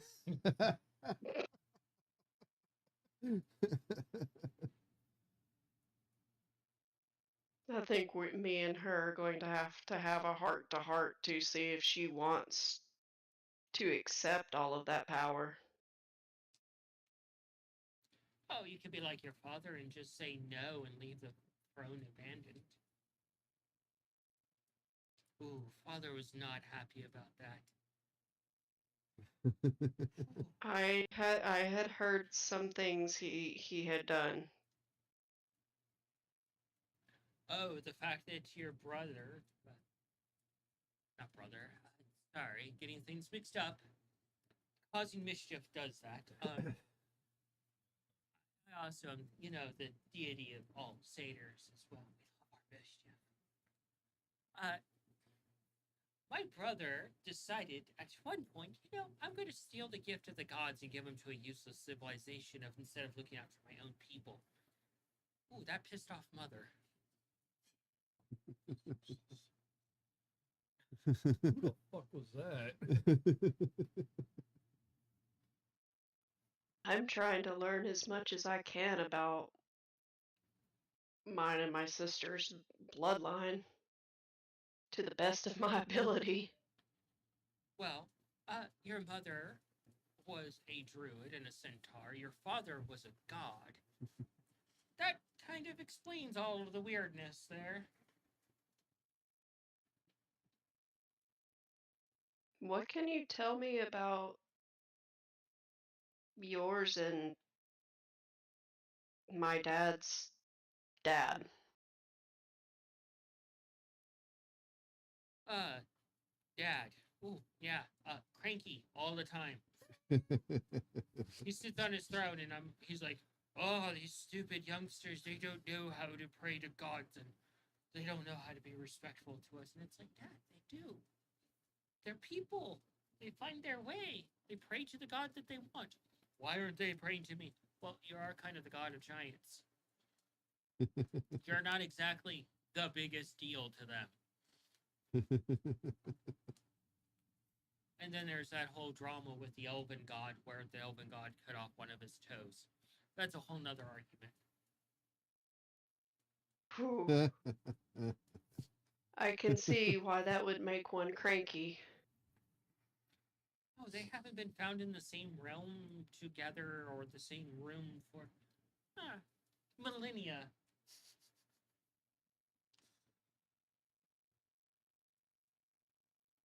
I hope that I guess I'll call him all grandfather. I don't know the proper title. Grandpa, Gramps, Grandpapa. I just hope that my attempt Old in making grumpy. contact was appropriate. I think he heard you. I felt my realm rumble, which usually means that something got his attention and he got his ass up from his throne.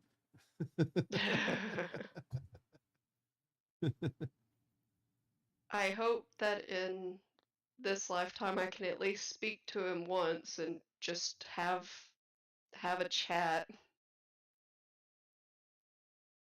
Hopefully, he's a lot less hostile towards you than he was of your father. As you can tell, they were not on the best of terms.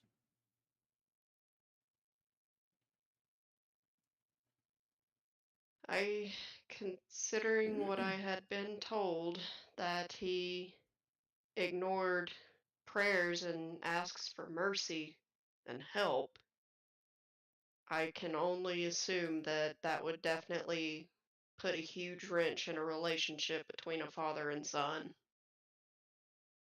Well, it went a bit further than that. He was going to ignore all of his kind and just let them find their way or not. And a father decided to say, if that happens, you won't exist anymore because you won't have any followers. He kind of had to course correct his actions because he realized that's bad. And then there was that part where he kind of forsaken his godlyhood and abandoned his throne. I had heard about the abandoning of the throne from my brother's father. Yeah, it's bad. He started to find his way again, course correct everything, and it he didn't change much. I would drop in and say, "Oh, how you doing, brother?" and he would dismiss me. He didn't really want anything to do too much with the godly realms. Sounds like my mother's sister with not wanting anything to do with the royal family business. Oh, that's an interesting one. I heard about her. I'm I at not going to least. spoil that one. Is there anything that I Oh, should know before seeking her out at least? she's got a mean right hook. Dunk. So don't.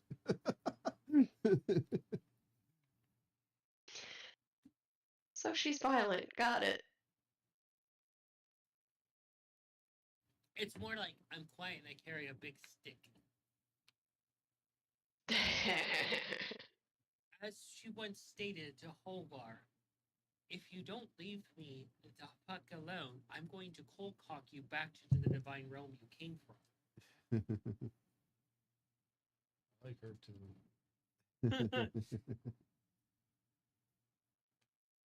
I only hope that when I go to finally make a visit with her that she sees I mean no ill will toward her and just want to know her. Mind your P's and Q's. I have to get back to work minding my people as it appears they're causing quite a trouble of mischief with some fairies. Oh boy. Feel free to pray to me whenever you want to try to talk. As any deity, I'm not going to be able to respond 100% of the time as I have duties. Before I'm sent back, do you mind if I know your name? Oh, formalities. I love formalities. Osile. You will definitely have to type that out to me in a message. So that way I have record. It's been lovely meeting you and chatting with you. She grabs you and she hugs you, and as you hug her back, you're back in that temple, and you have a God's blessing for 24 hours. Oh yeah. Sweet. Awesome.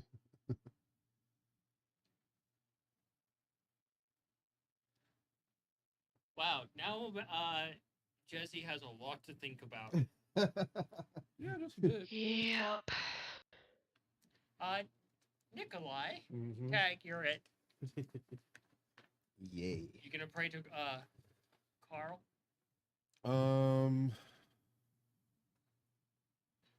Yeah, I'm gonna look in first. I would look in my bag for. I'm sure I've got any kind of broken mechanism that I haven't gotten around to fixing. In fact, I have that umbrella that Dad never fixed, and I will take that out, and I will put it before the altar, I guess, and I will simply go to work and doing the the primary mechanical repairs. I'm not making it the perfect solution, just repairing it and offer it to Eureka.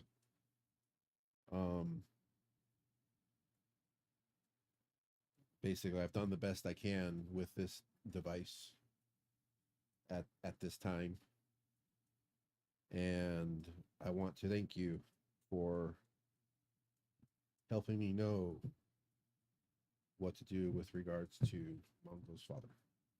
Like a religion. I sent you that info, Jesse. Thank you.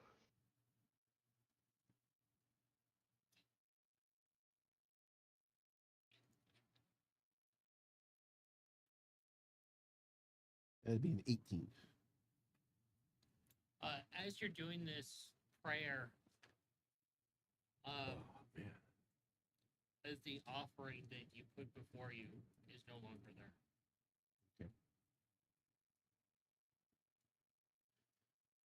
And then I will bring out that god awful contraption. Which one did Scav make? No. The janky clock that I got from that goblin tinker. Oh no. Oh no. It works. Work is a word for that. I think we all remember that one. And I will put that in front of me at the altar with the card for Carl, and say something along the lines of,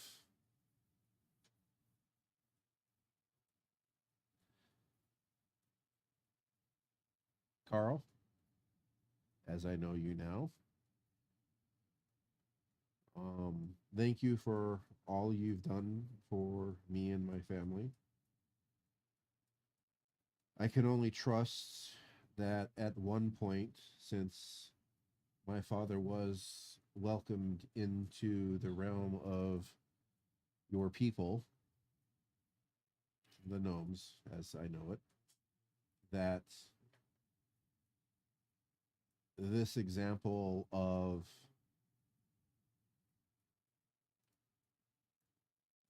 craftsmanship is representative of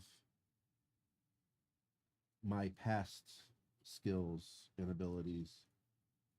And now that I know who you are, I hope that any creation that I make for myself and for others could only hope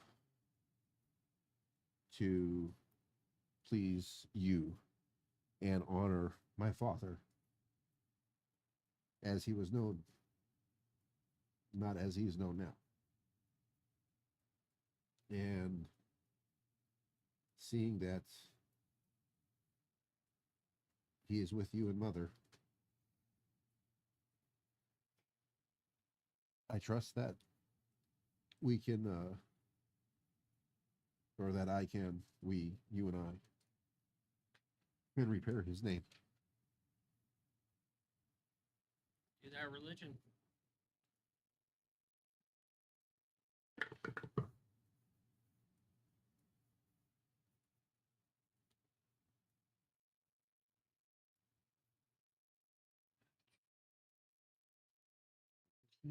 I 19.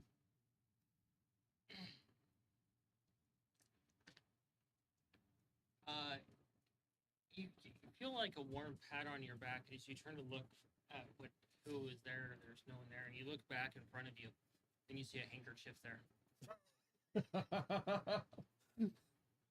I pick up the handkerchief. Like, It's got a little bit of grease on it, but it's a really nice handkerchief. Alrighty. Well, I know something Nikolai is going to be identifying later on. Like, what kind of grease did the god use? Dude, that must be the most amazing lubrication. All right, Mongo. Oh, fuck. Religion, buddy.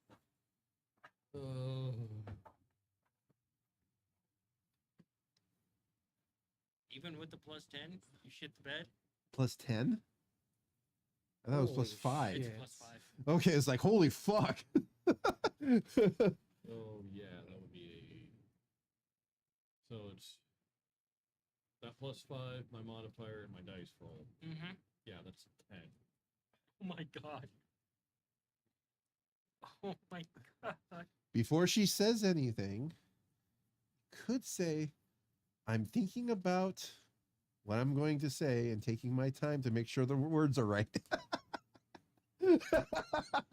Mongo's a little fucking distracted because of recent events. Can you re-roll with your amulet or no? No, it still has to charge. Damn. You just simply hear, and then you smell it. Oh, God. Is Cat sitting a little too close to me, or was it me? You don't know. It's just like, oh. I'll look around for what the fuck caused the stench. There's no source of it. Oh, Lucky dog. Well, I'm still gonna try to make sweeping a drink. Look through all my ingredients, grab some fresh mint, some lime juice, simple syrup, a white rum, some soda water, and pineapple juice. Go ahead. Roll what you roll for that. Scabbard, what do you're praying to Bahamut? yes. Roll it. Oh, Not to you, man. fuck's sakes. Oh, What'd you get?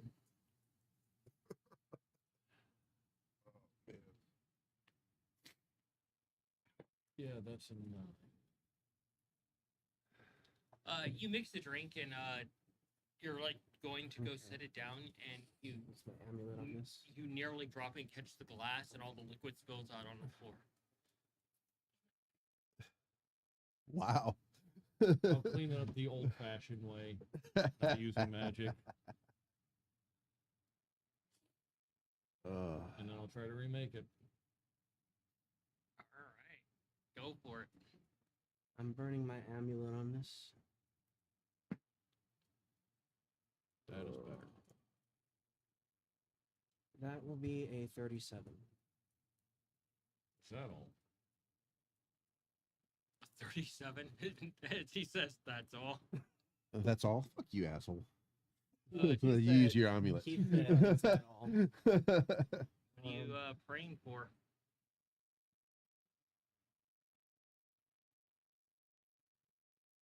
Lord of the Platinum Imperium, Father of Dragons and King of Kings, I have strayed from the path and need guidance. There is a great threat. I ask for your forgiveness and your help in understanding this.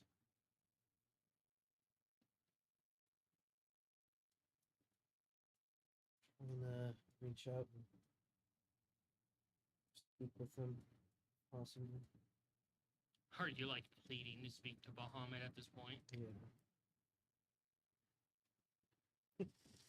Meanwhile, Mongo's are like, Fuck. damn it.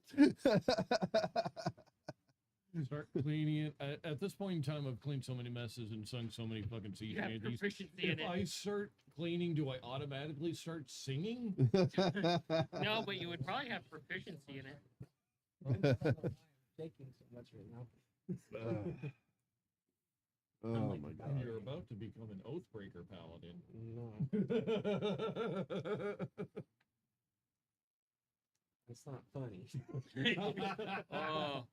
I don't know about that one, man.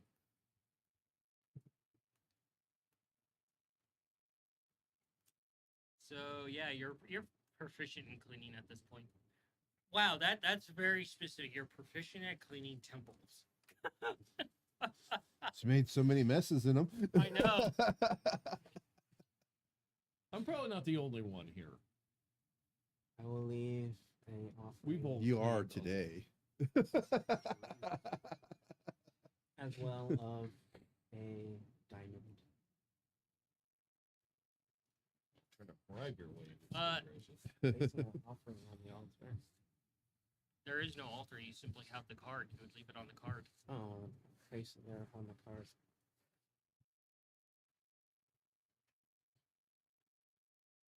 Are you okay there, Cheese? Uh-oh, you got the zoomies. Zoomy cat. Uh, Zoomy cat with a big old pooch. I'll come back to you. Let you just ponder what I can come up with. You're cleaning the floor, right? And you feel the weather change. It's nice and warm. And you hear it sweeping. And you look over off and you can see the familiar tabaxi that's sweeping the temple. Love it. I sweep. Sweeping the cobwebs. Sweep. Kaya just smiles. Every time I drag this character out, everybody smiles. You. One of the best NPCs there is that you've made. Amazing. 16 to make another one, and we'll go over to Sweeping and offer it to him. Is sweeping Jinzhan? Takes the drink from you. It's a pineapple It's well hot mojito. in here. This is...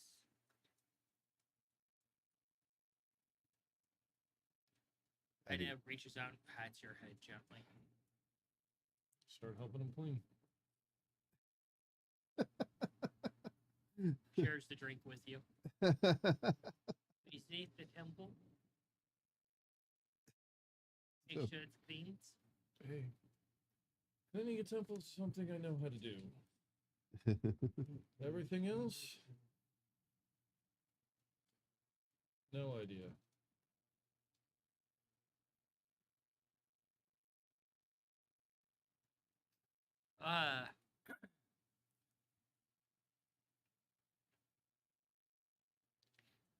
I need you to roll a religion with advantage. Oh, shit. So you want to speak to Bahamut directly. Trying to, at least.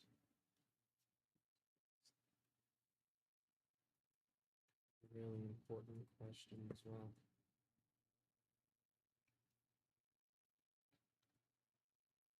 $18. All right. Dice and modifier. I don't know about anything else. The +5.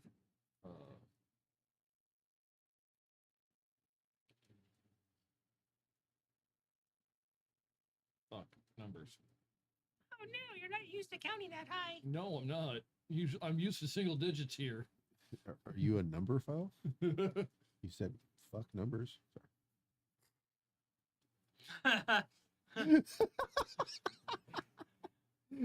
Maybe that's his bardic call. Oh, speak the calendar to me. 26. I am not going to be the calendar man of this group.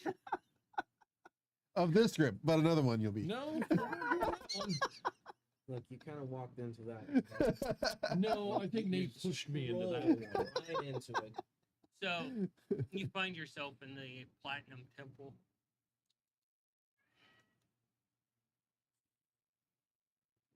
Take a moment and approach. And you're before the Platinum God. Kneel And he out of leans in respect. very close. He's like, "You are so eager to speak to me, Scabbard. Speak." I feel as though I am making all of the mistakes. Don't know what I'm doing wrong. Do you simply expect life to be easy No, and every answer be given to you and you to have an easy path forward? not at all. Know that it's always going to be difficult, no matter what.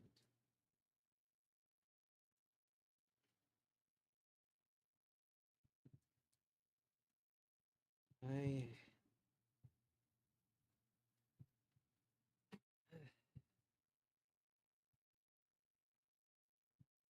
and the words are lost on me. You Good didn't job. expect to get destroyed by the Platinum God verbally.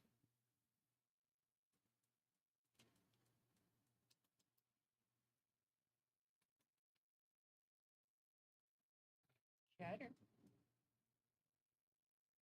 Family's always in danger. I'm hounded by the Lord of Dread. Apparently, Tiamat has it out for the entirety of our bloodline. That thing is still out there causing all sorts of havoc. I don't know what to do. And it seems every time I do something to try and right it, I mess it up. It leans over you, and you can feel that just intense breath weapon lingering. Ready your shield, ready your sword, and stand your ground. Grow a spine and be the paladin you're supposed to be. And you find yourself back in the temple. Oh, shit, I still had that question. Gav spoke to God, and his God said, fucking sack off. Give me a moment, you fucker. God damn it. Your God said, grow a pair. God damn. Really important question. I guess you should have got it out sooner instead of like fussing around. Instead of crying the whole time. Yeah. I will have to try again at some point. Well, shit. I didn't know what to say. 'Cause I'm like, well, I didn't think this far. Our chat. Damn, I feel burned for scabs.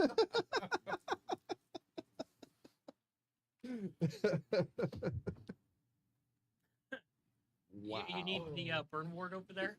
Probably. I asked God for help. He said, grow a pair. Pretty much. So it Oh, seems like the God. entire day goes by of cleaning. This is as you're there with Sweeping. This is usually when you like throw them back to the normal realm. You see Sweeping go over and lean the room against the wall and stretch a little bit. That is the end of my day. How can I answer your question? And you realize that Sweeping is the god. Oh, fuck. He cleaned his own temple.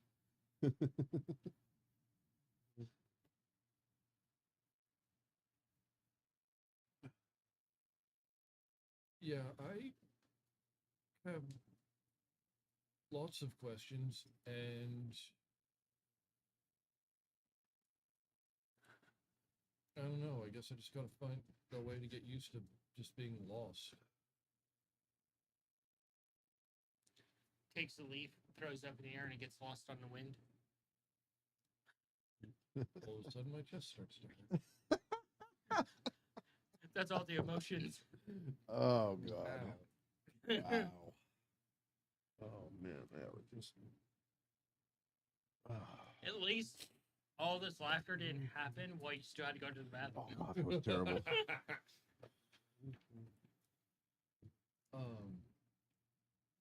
Nate would be out there. I believe I can pee my pants. Well, at that point, it'd be I am peeing my pants. Thinking at least 20 or 30 years before that happened again. All right.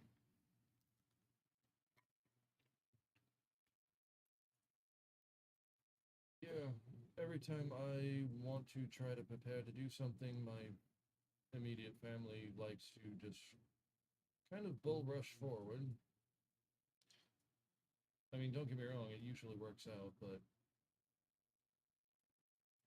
I'd like to take a fucking second. Just found out my father's back and been tortured for a few centuries.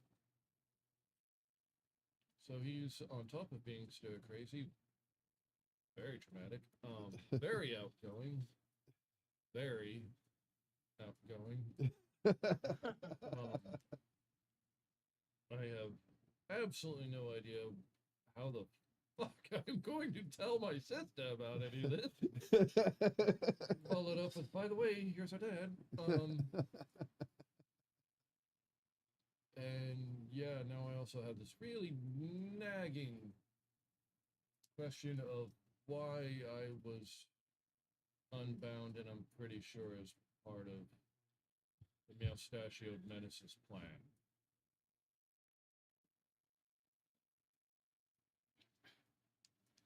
Pulls out a ball of yarn.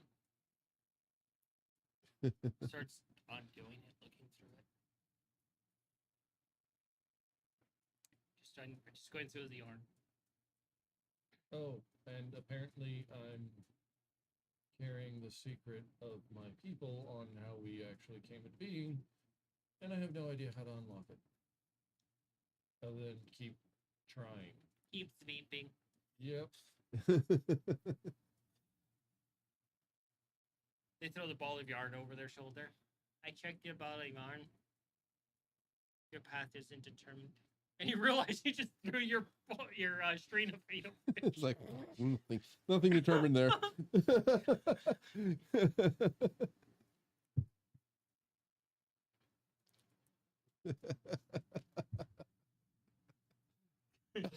Back in one. It's just rolling across the floor and disappears eventually. Oh, fuck. I was gonna look at that.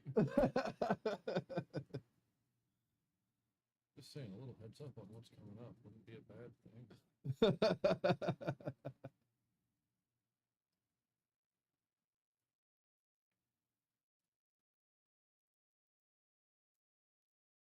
Puts his hand on your shoulder. Speak clearly. You'll find your way. I seen it.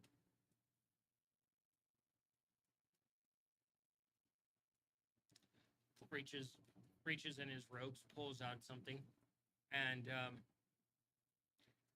pins something to your chest. And you find yourself instantly right back into the temple.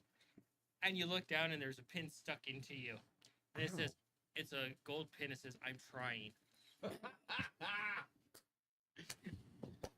Wow. And you can always look at that as Sky Cat knows that you're trying, and everybody else knows you're trying. I'm trying my best. I'm trying their patience. Try not to think about Dad's escapades. Every time I stop, somebody's got to go and say something. Just right there. I almost forgot. And you just, there's an irony about, like, you know, the fact that your life is a ball of yarn that's all tangled up.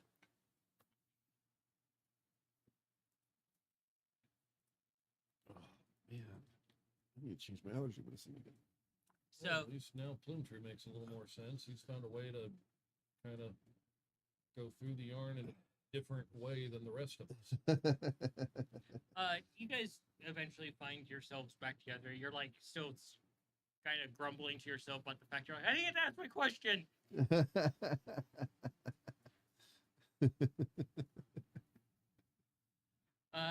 You're all back together before that statue with the very strange creature. You have that shiny new pin. You can pull it out and actually pin it to your clothing instead of having it stuck in you. I'll at least have it somewhere where like everything kind of normally has it like covered up. That way it's kind of there for me. Yeah. It doesn't matter if anybody else sees it or not. Yeah. A lot to think about.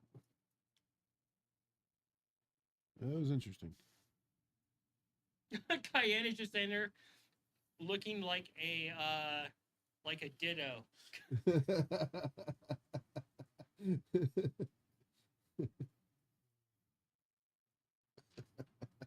You're all right, sister. Went to contact, Whoa, what the hell?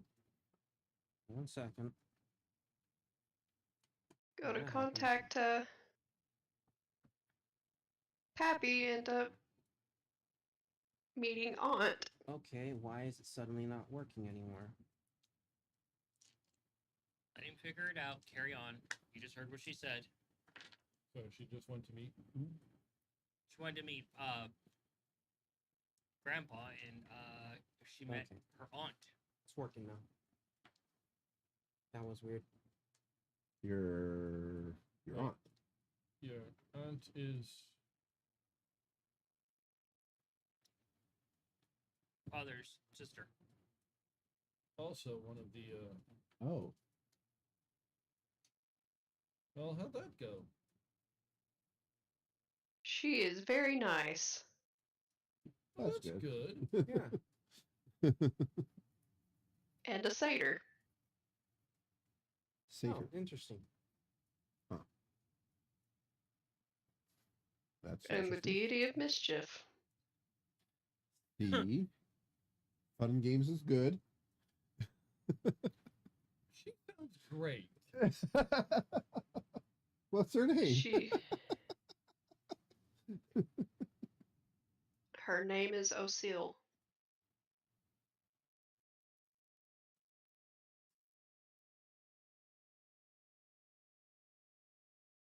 She expected me to be taller.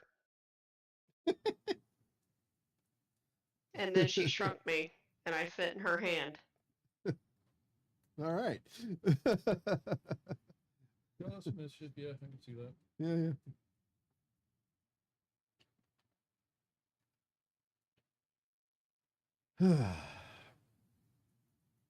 Well, did we get any answers that we wanted, everybody? Not a one. Not a one. I But got- keep Sure, trying. we- I got Your enough answer? answers and now more Taking questions. notes. Sorry.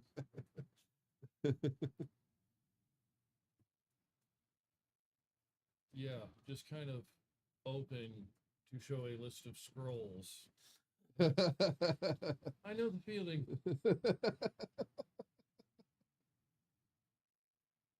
Not quite, but I think I understand. Oh yeah.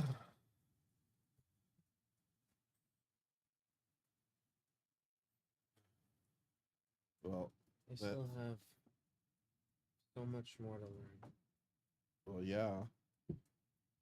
We've only left home what, a year ago now, maybe. Honestly, don't even. It feels like a fucking lifetime ago. Adventuring.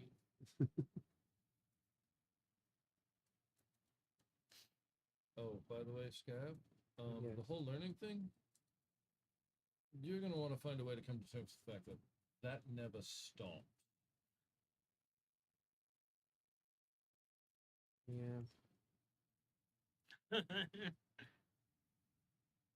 You see Scab's gears breaking his head as he realized, I have to keep learning? Just when you think you've got it all figured out, somebody will say something or something weird will happen. And you open up the other side to show all the other scrolls of questions. I think Kayan's got a running tally as well at this point.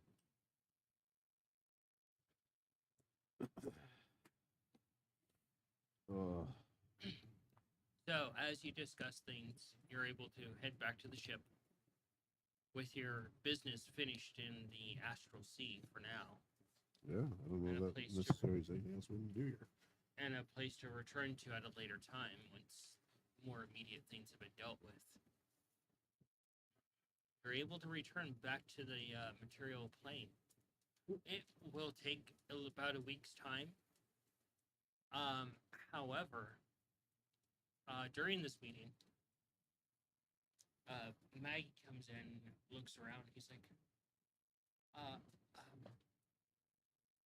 raises his hand ever so gently. Is he at the temple?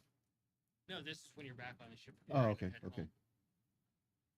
During the meeting with Priscilla and Oh, Ness. about what we're doing next. Gotcha.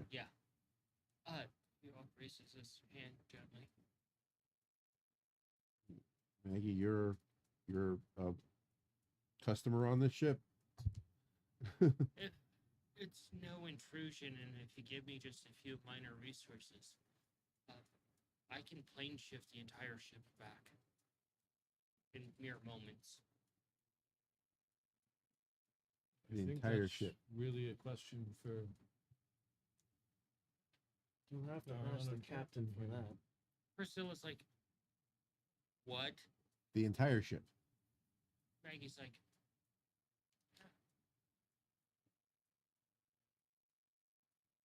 Wow. I'll be really tired afterwards, but it's no big deal.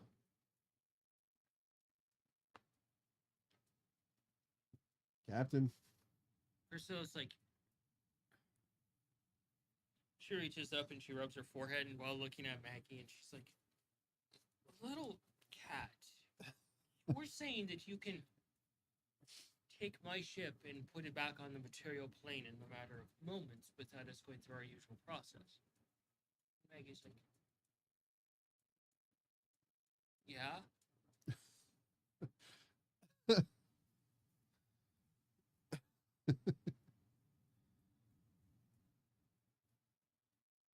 Yeah, no, that's one of the things that the highest level wiggly fingers can do. Why is everybody always surprised? That this is a big ship. The ship is basically a small town, Mongo. I mean, they did create an entire country, though. Overnight. Priscilla looks over, wait, what?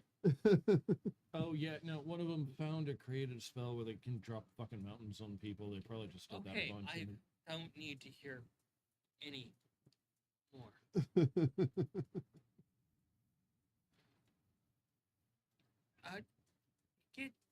What do you need? He's like, just a few diamonds and a ruby and a string. Oh, and my wand. Cayenne, as they call you. Oh, actually, I prefer to call you Murder Hooves. I need you to Yes. do something for me.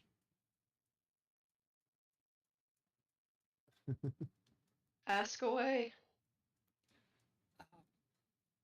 I need you to retrieve my wand.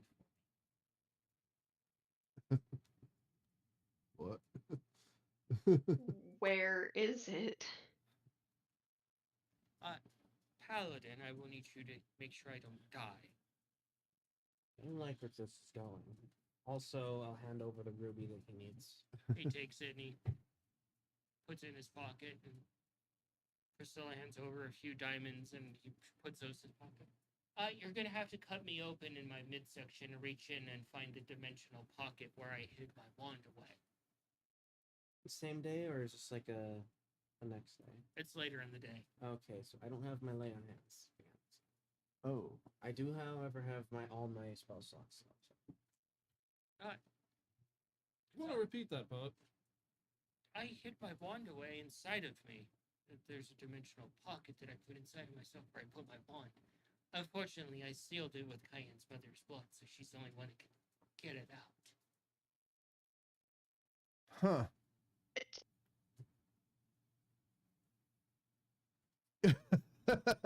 More questions to Bongo? write down. He starts unbuttoning his jacket and he sits on the table and flops down backwards. Alright, anybody guys need to bite down on? Hand him a metal apple. If I do this, we Sure, should I want to keep my probably. teeth intact. If we do this, should probably do this in like the med bay. Priscilla, she just leans on the table and she's like, "Oh no, watch this in my office. I'm curious." So we're doing this. I am outright curious about this. This is entertainment for me. I pull Mongo. I pull out the Do healing I? potion, like, all right, emergency. Yep, Do- I'm preparing for healing. Do I have your permission to do this to your father?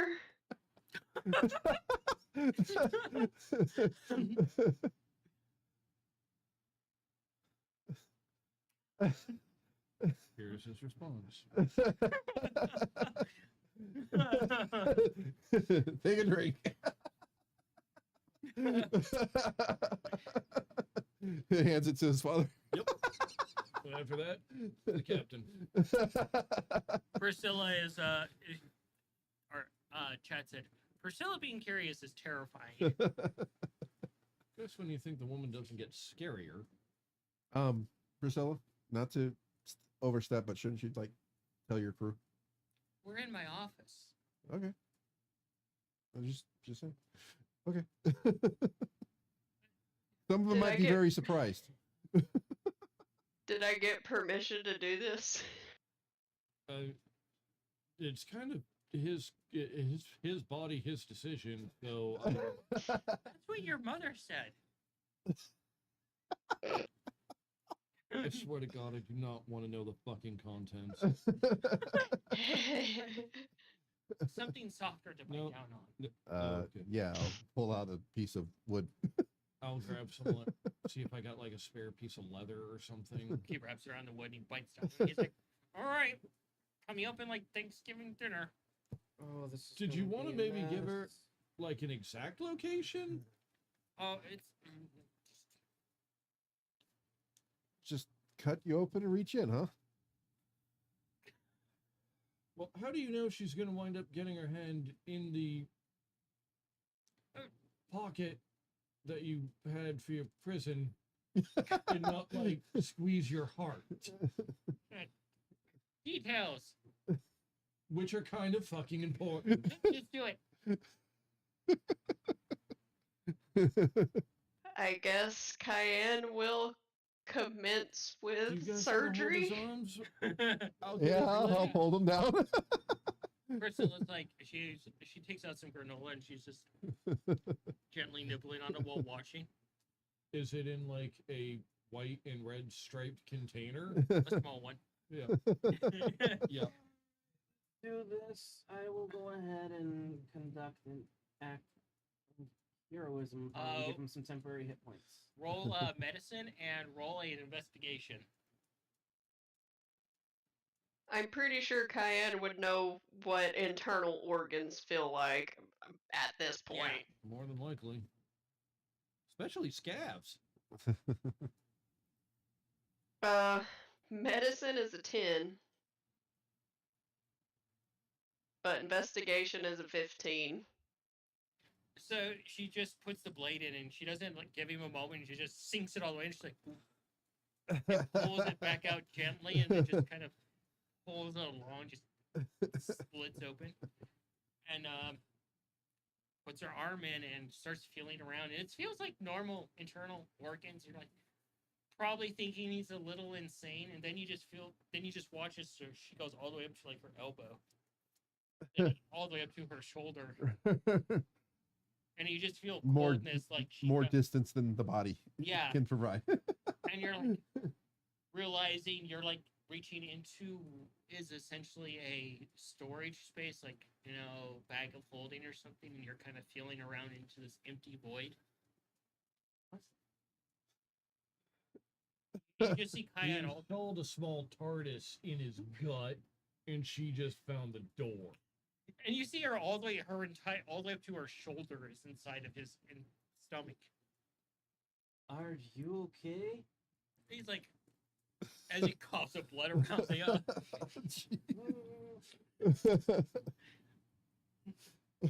While this is happening, I'm putting down the circle of healing to begin to do. Cayenne can't speak words right now. She's more like, what the fuck am I doing? and you feel your hand grasp onto something, and you can just pull it out at that point. That'd be funny. Nope, wrong one. Go back. Multiple trip. Yeah, you can retract your arm. You have something in your grasp. I will retract what is in my hand to look at it. Pulls out her arm, and her blood is just pure red, crimson. A few pieces of like stuff stuck to it. You're like, oh. And you're looking at the wand that's in her. Never seen Munchkin Tabasco anatomy. Take a look. You're looking at the wand in your hand, and it's the size for a Munchkin Tabaxi. It's, Toothpick. 12 inches long. That's a big ass fucking wand. And you can see that there's actual, it's designed like an actual skeleton key. That's cool. And you realize your father's wand is modeled after a skeleton key. Noodle, I'm sure you know Maggie well enough. You want to go ahead and do some medicine? I'll help you out, buddy. Noodle holds up cards in your direction. Are you done? I'm going to look at Maggie and ask, one finger for yes, two for no. Is this it?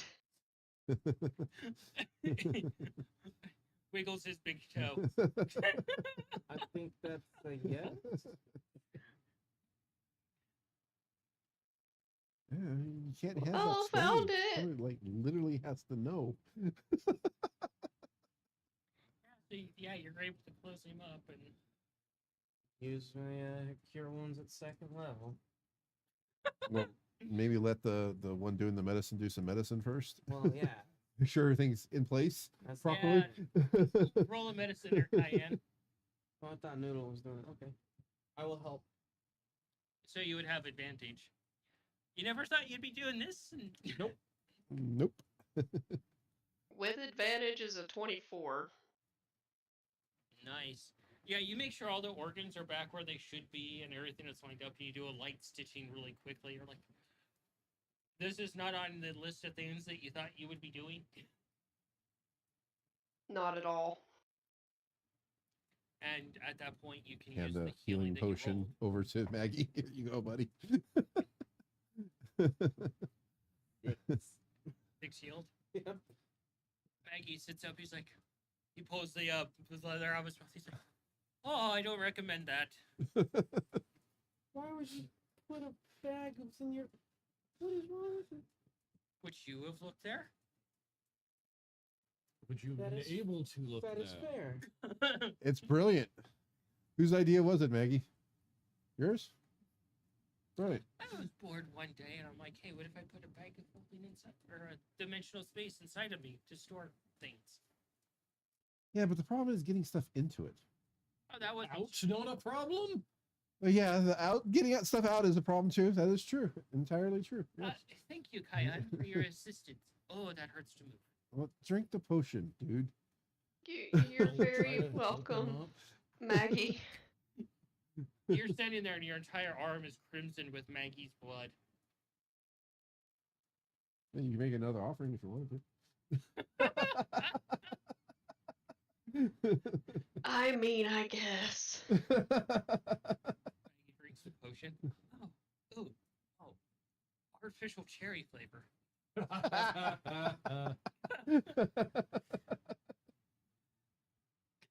Everybody just kind of like, no.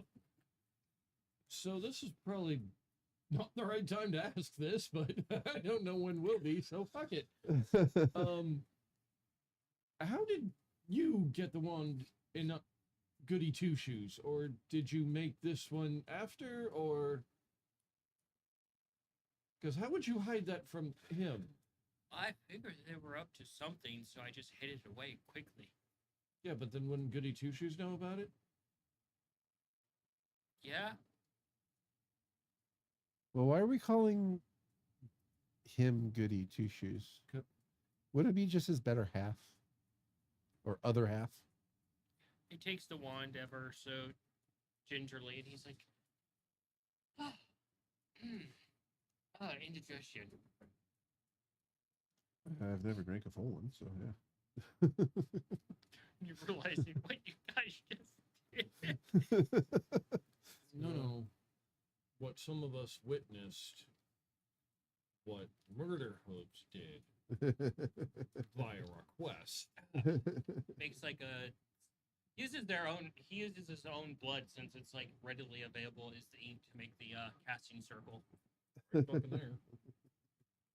I should probably clean this one up. Well, It's just the let prayer him do circle his there. thing and then deal with the cleanup. Once you I- fucking up the spell. Puts the gems down and holds the wand out. You can see the various teeth of the wand changing and shifting around and changing a new one. And he brings it around in front of him, puts it in front of him and you see the air ripple as he turns the key. And It's like when the elevator drops past the floor Oh, and then then it's like that initial like free fall on a roller coaster, jeez. Yeah. followed by hitting a very hard bump. Oh, God. And Priscilla, one of the crew members, comes in and is like, "Ma'am, I think we've been attacked." And Priscilla's like, "Oh?" And the crew member's like looking around the room, rather startled. There's some blood on the ceiling. Looking at the trail of blood. Looks over at your entire arm covered in blood. Priscilla's like, "Where are we?" "Material plane outside of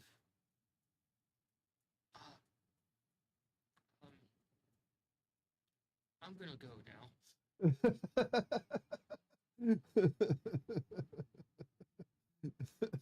I kind of feel like we owe that man an explanation, but I don't think it's going to make his life any better.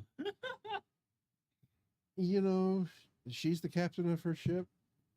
She didn't think it was important to tell the crew. It was probably entertaining. "Look, To be it's not entirely the honest, worst thing that we've had on the ship.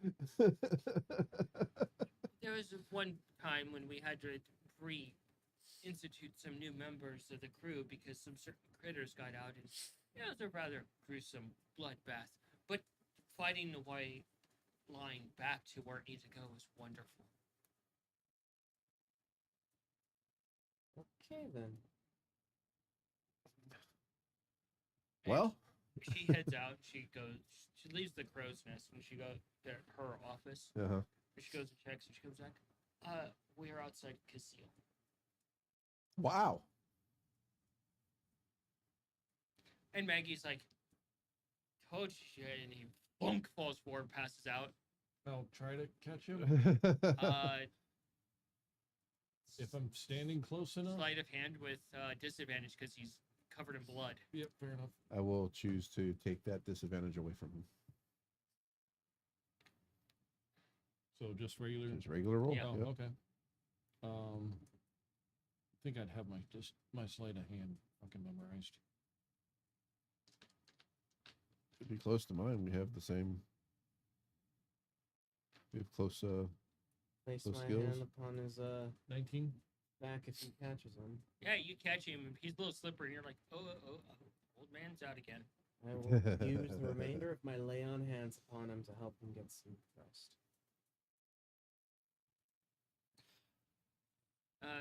Heal him And up a at bit. this point, your trip to the farther reaches of like Barella and the actual sea, you find yourself back outside of Casile, home away from home.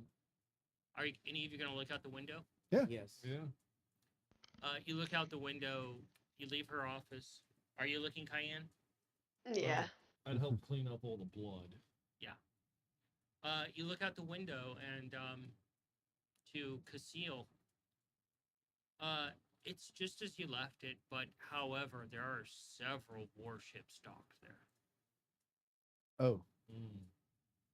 I'm gonna pull out my sending stone.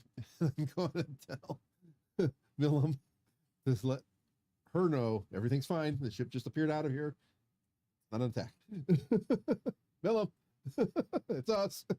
Willem responds, kind of panicked.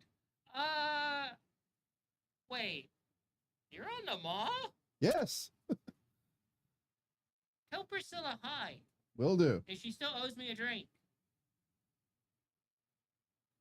You heard that, Priscilla. What's going on out there, you think? They're preparing for something.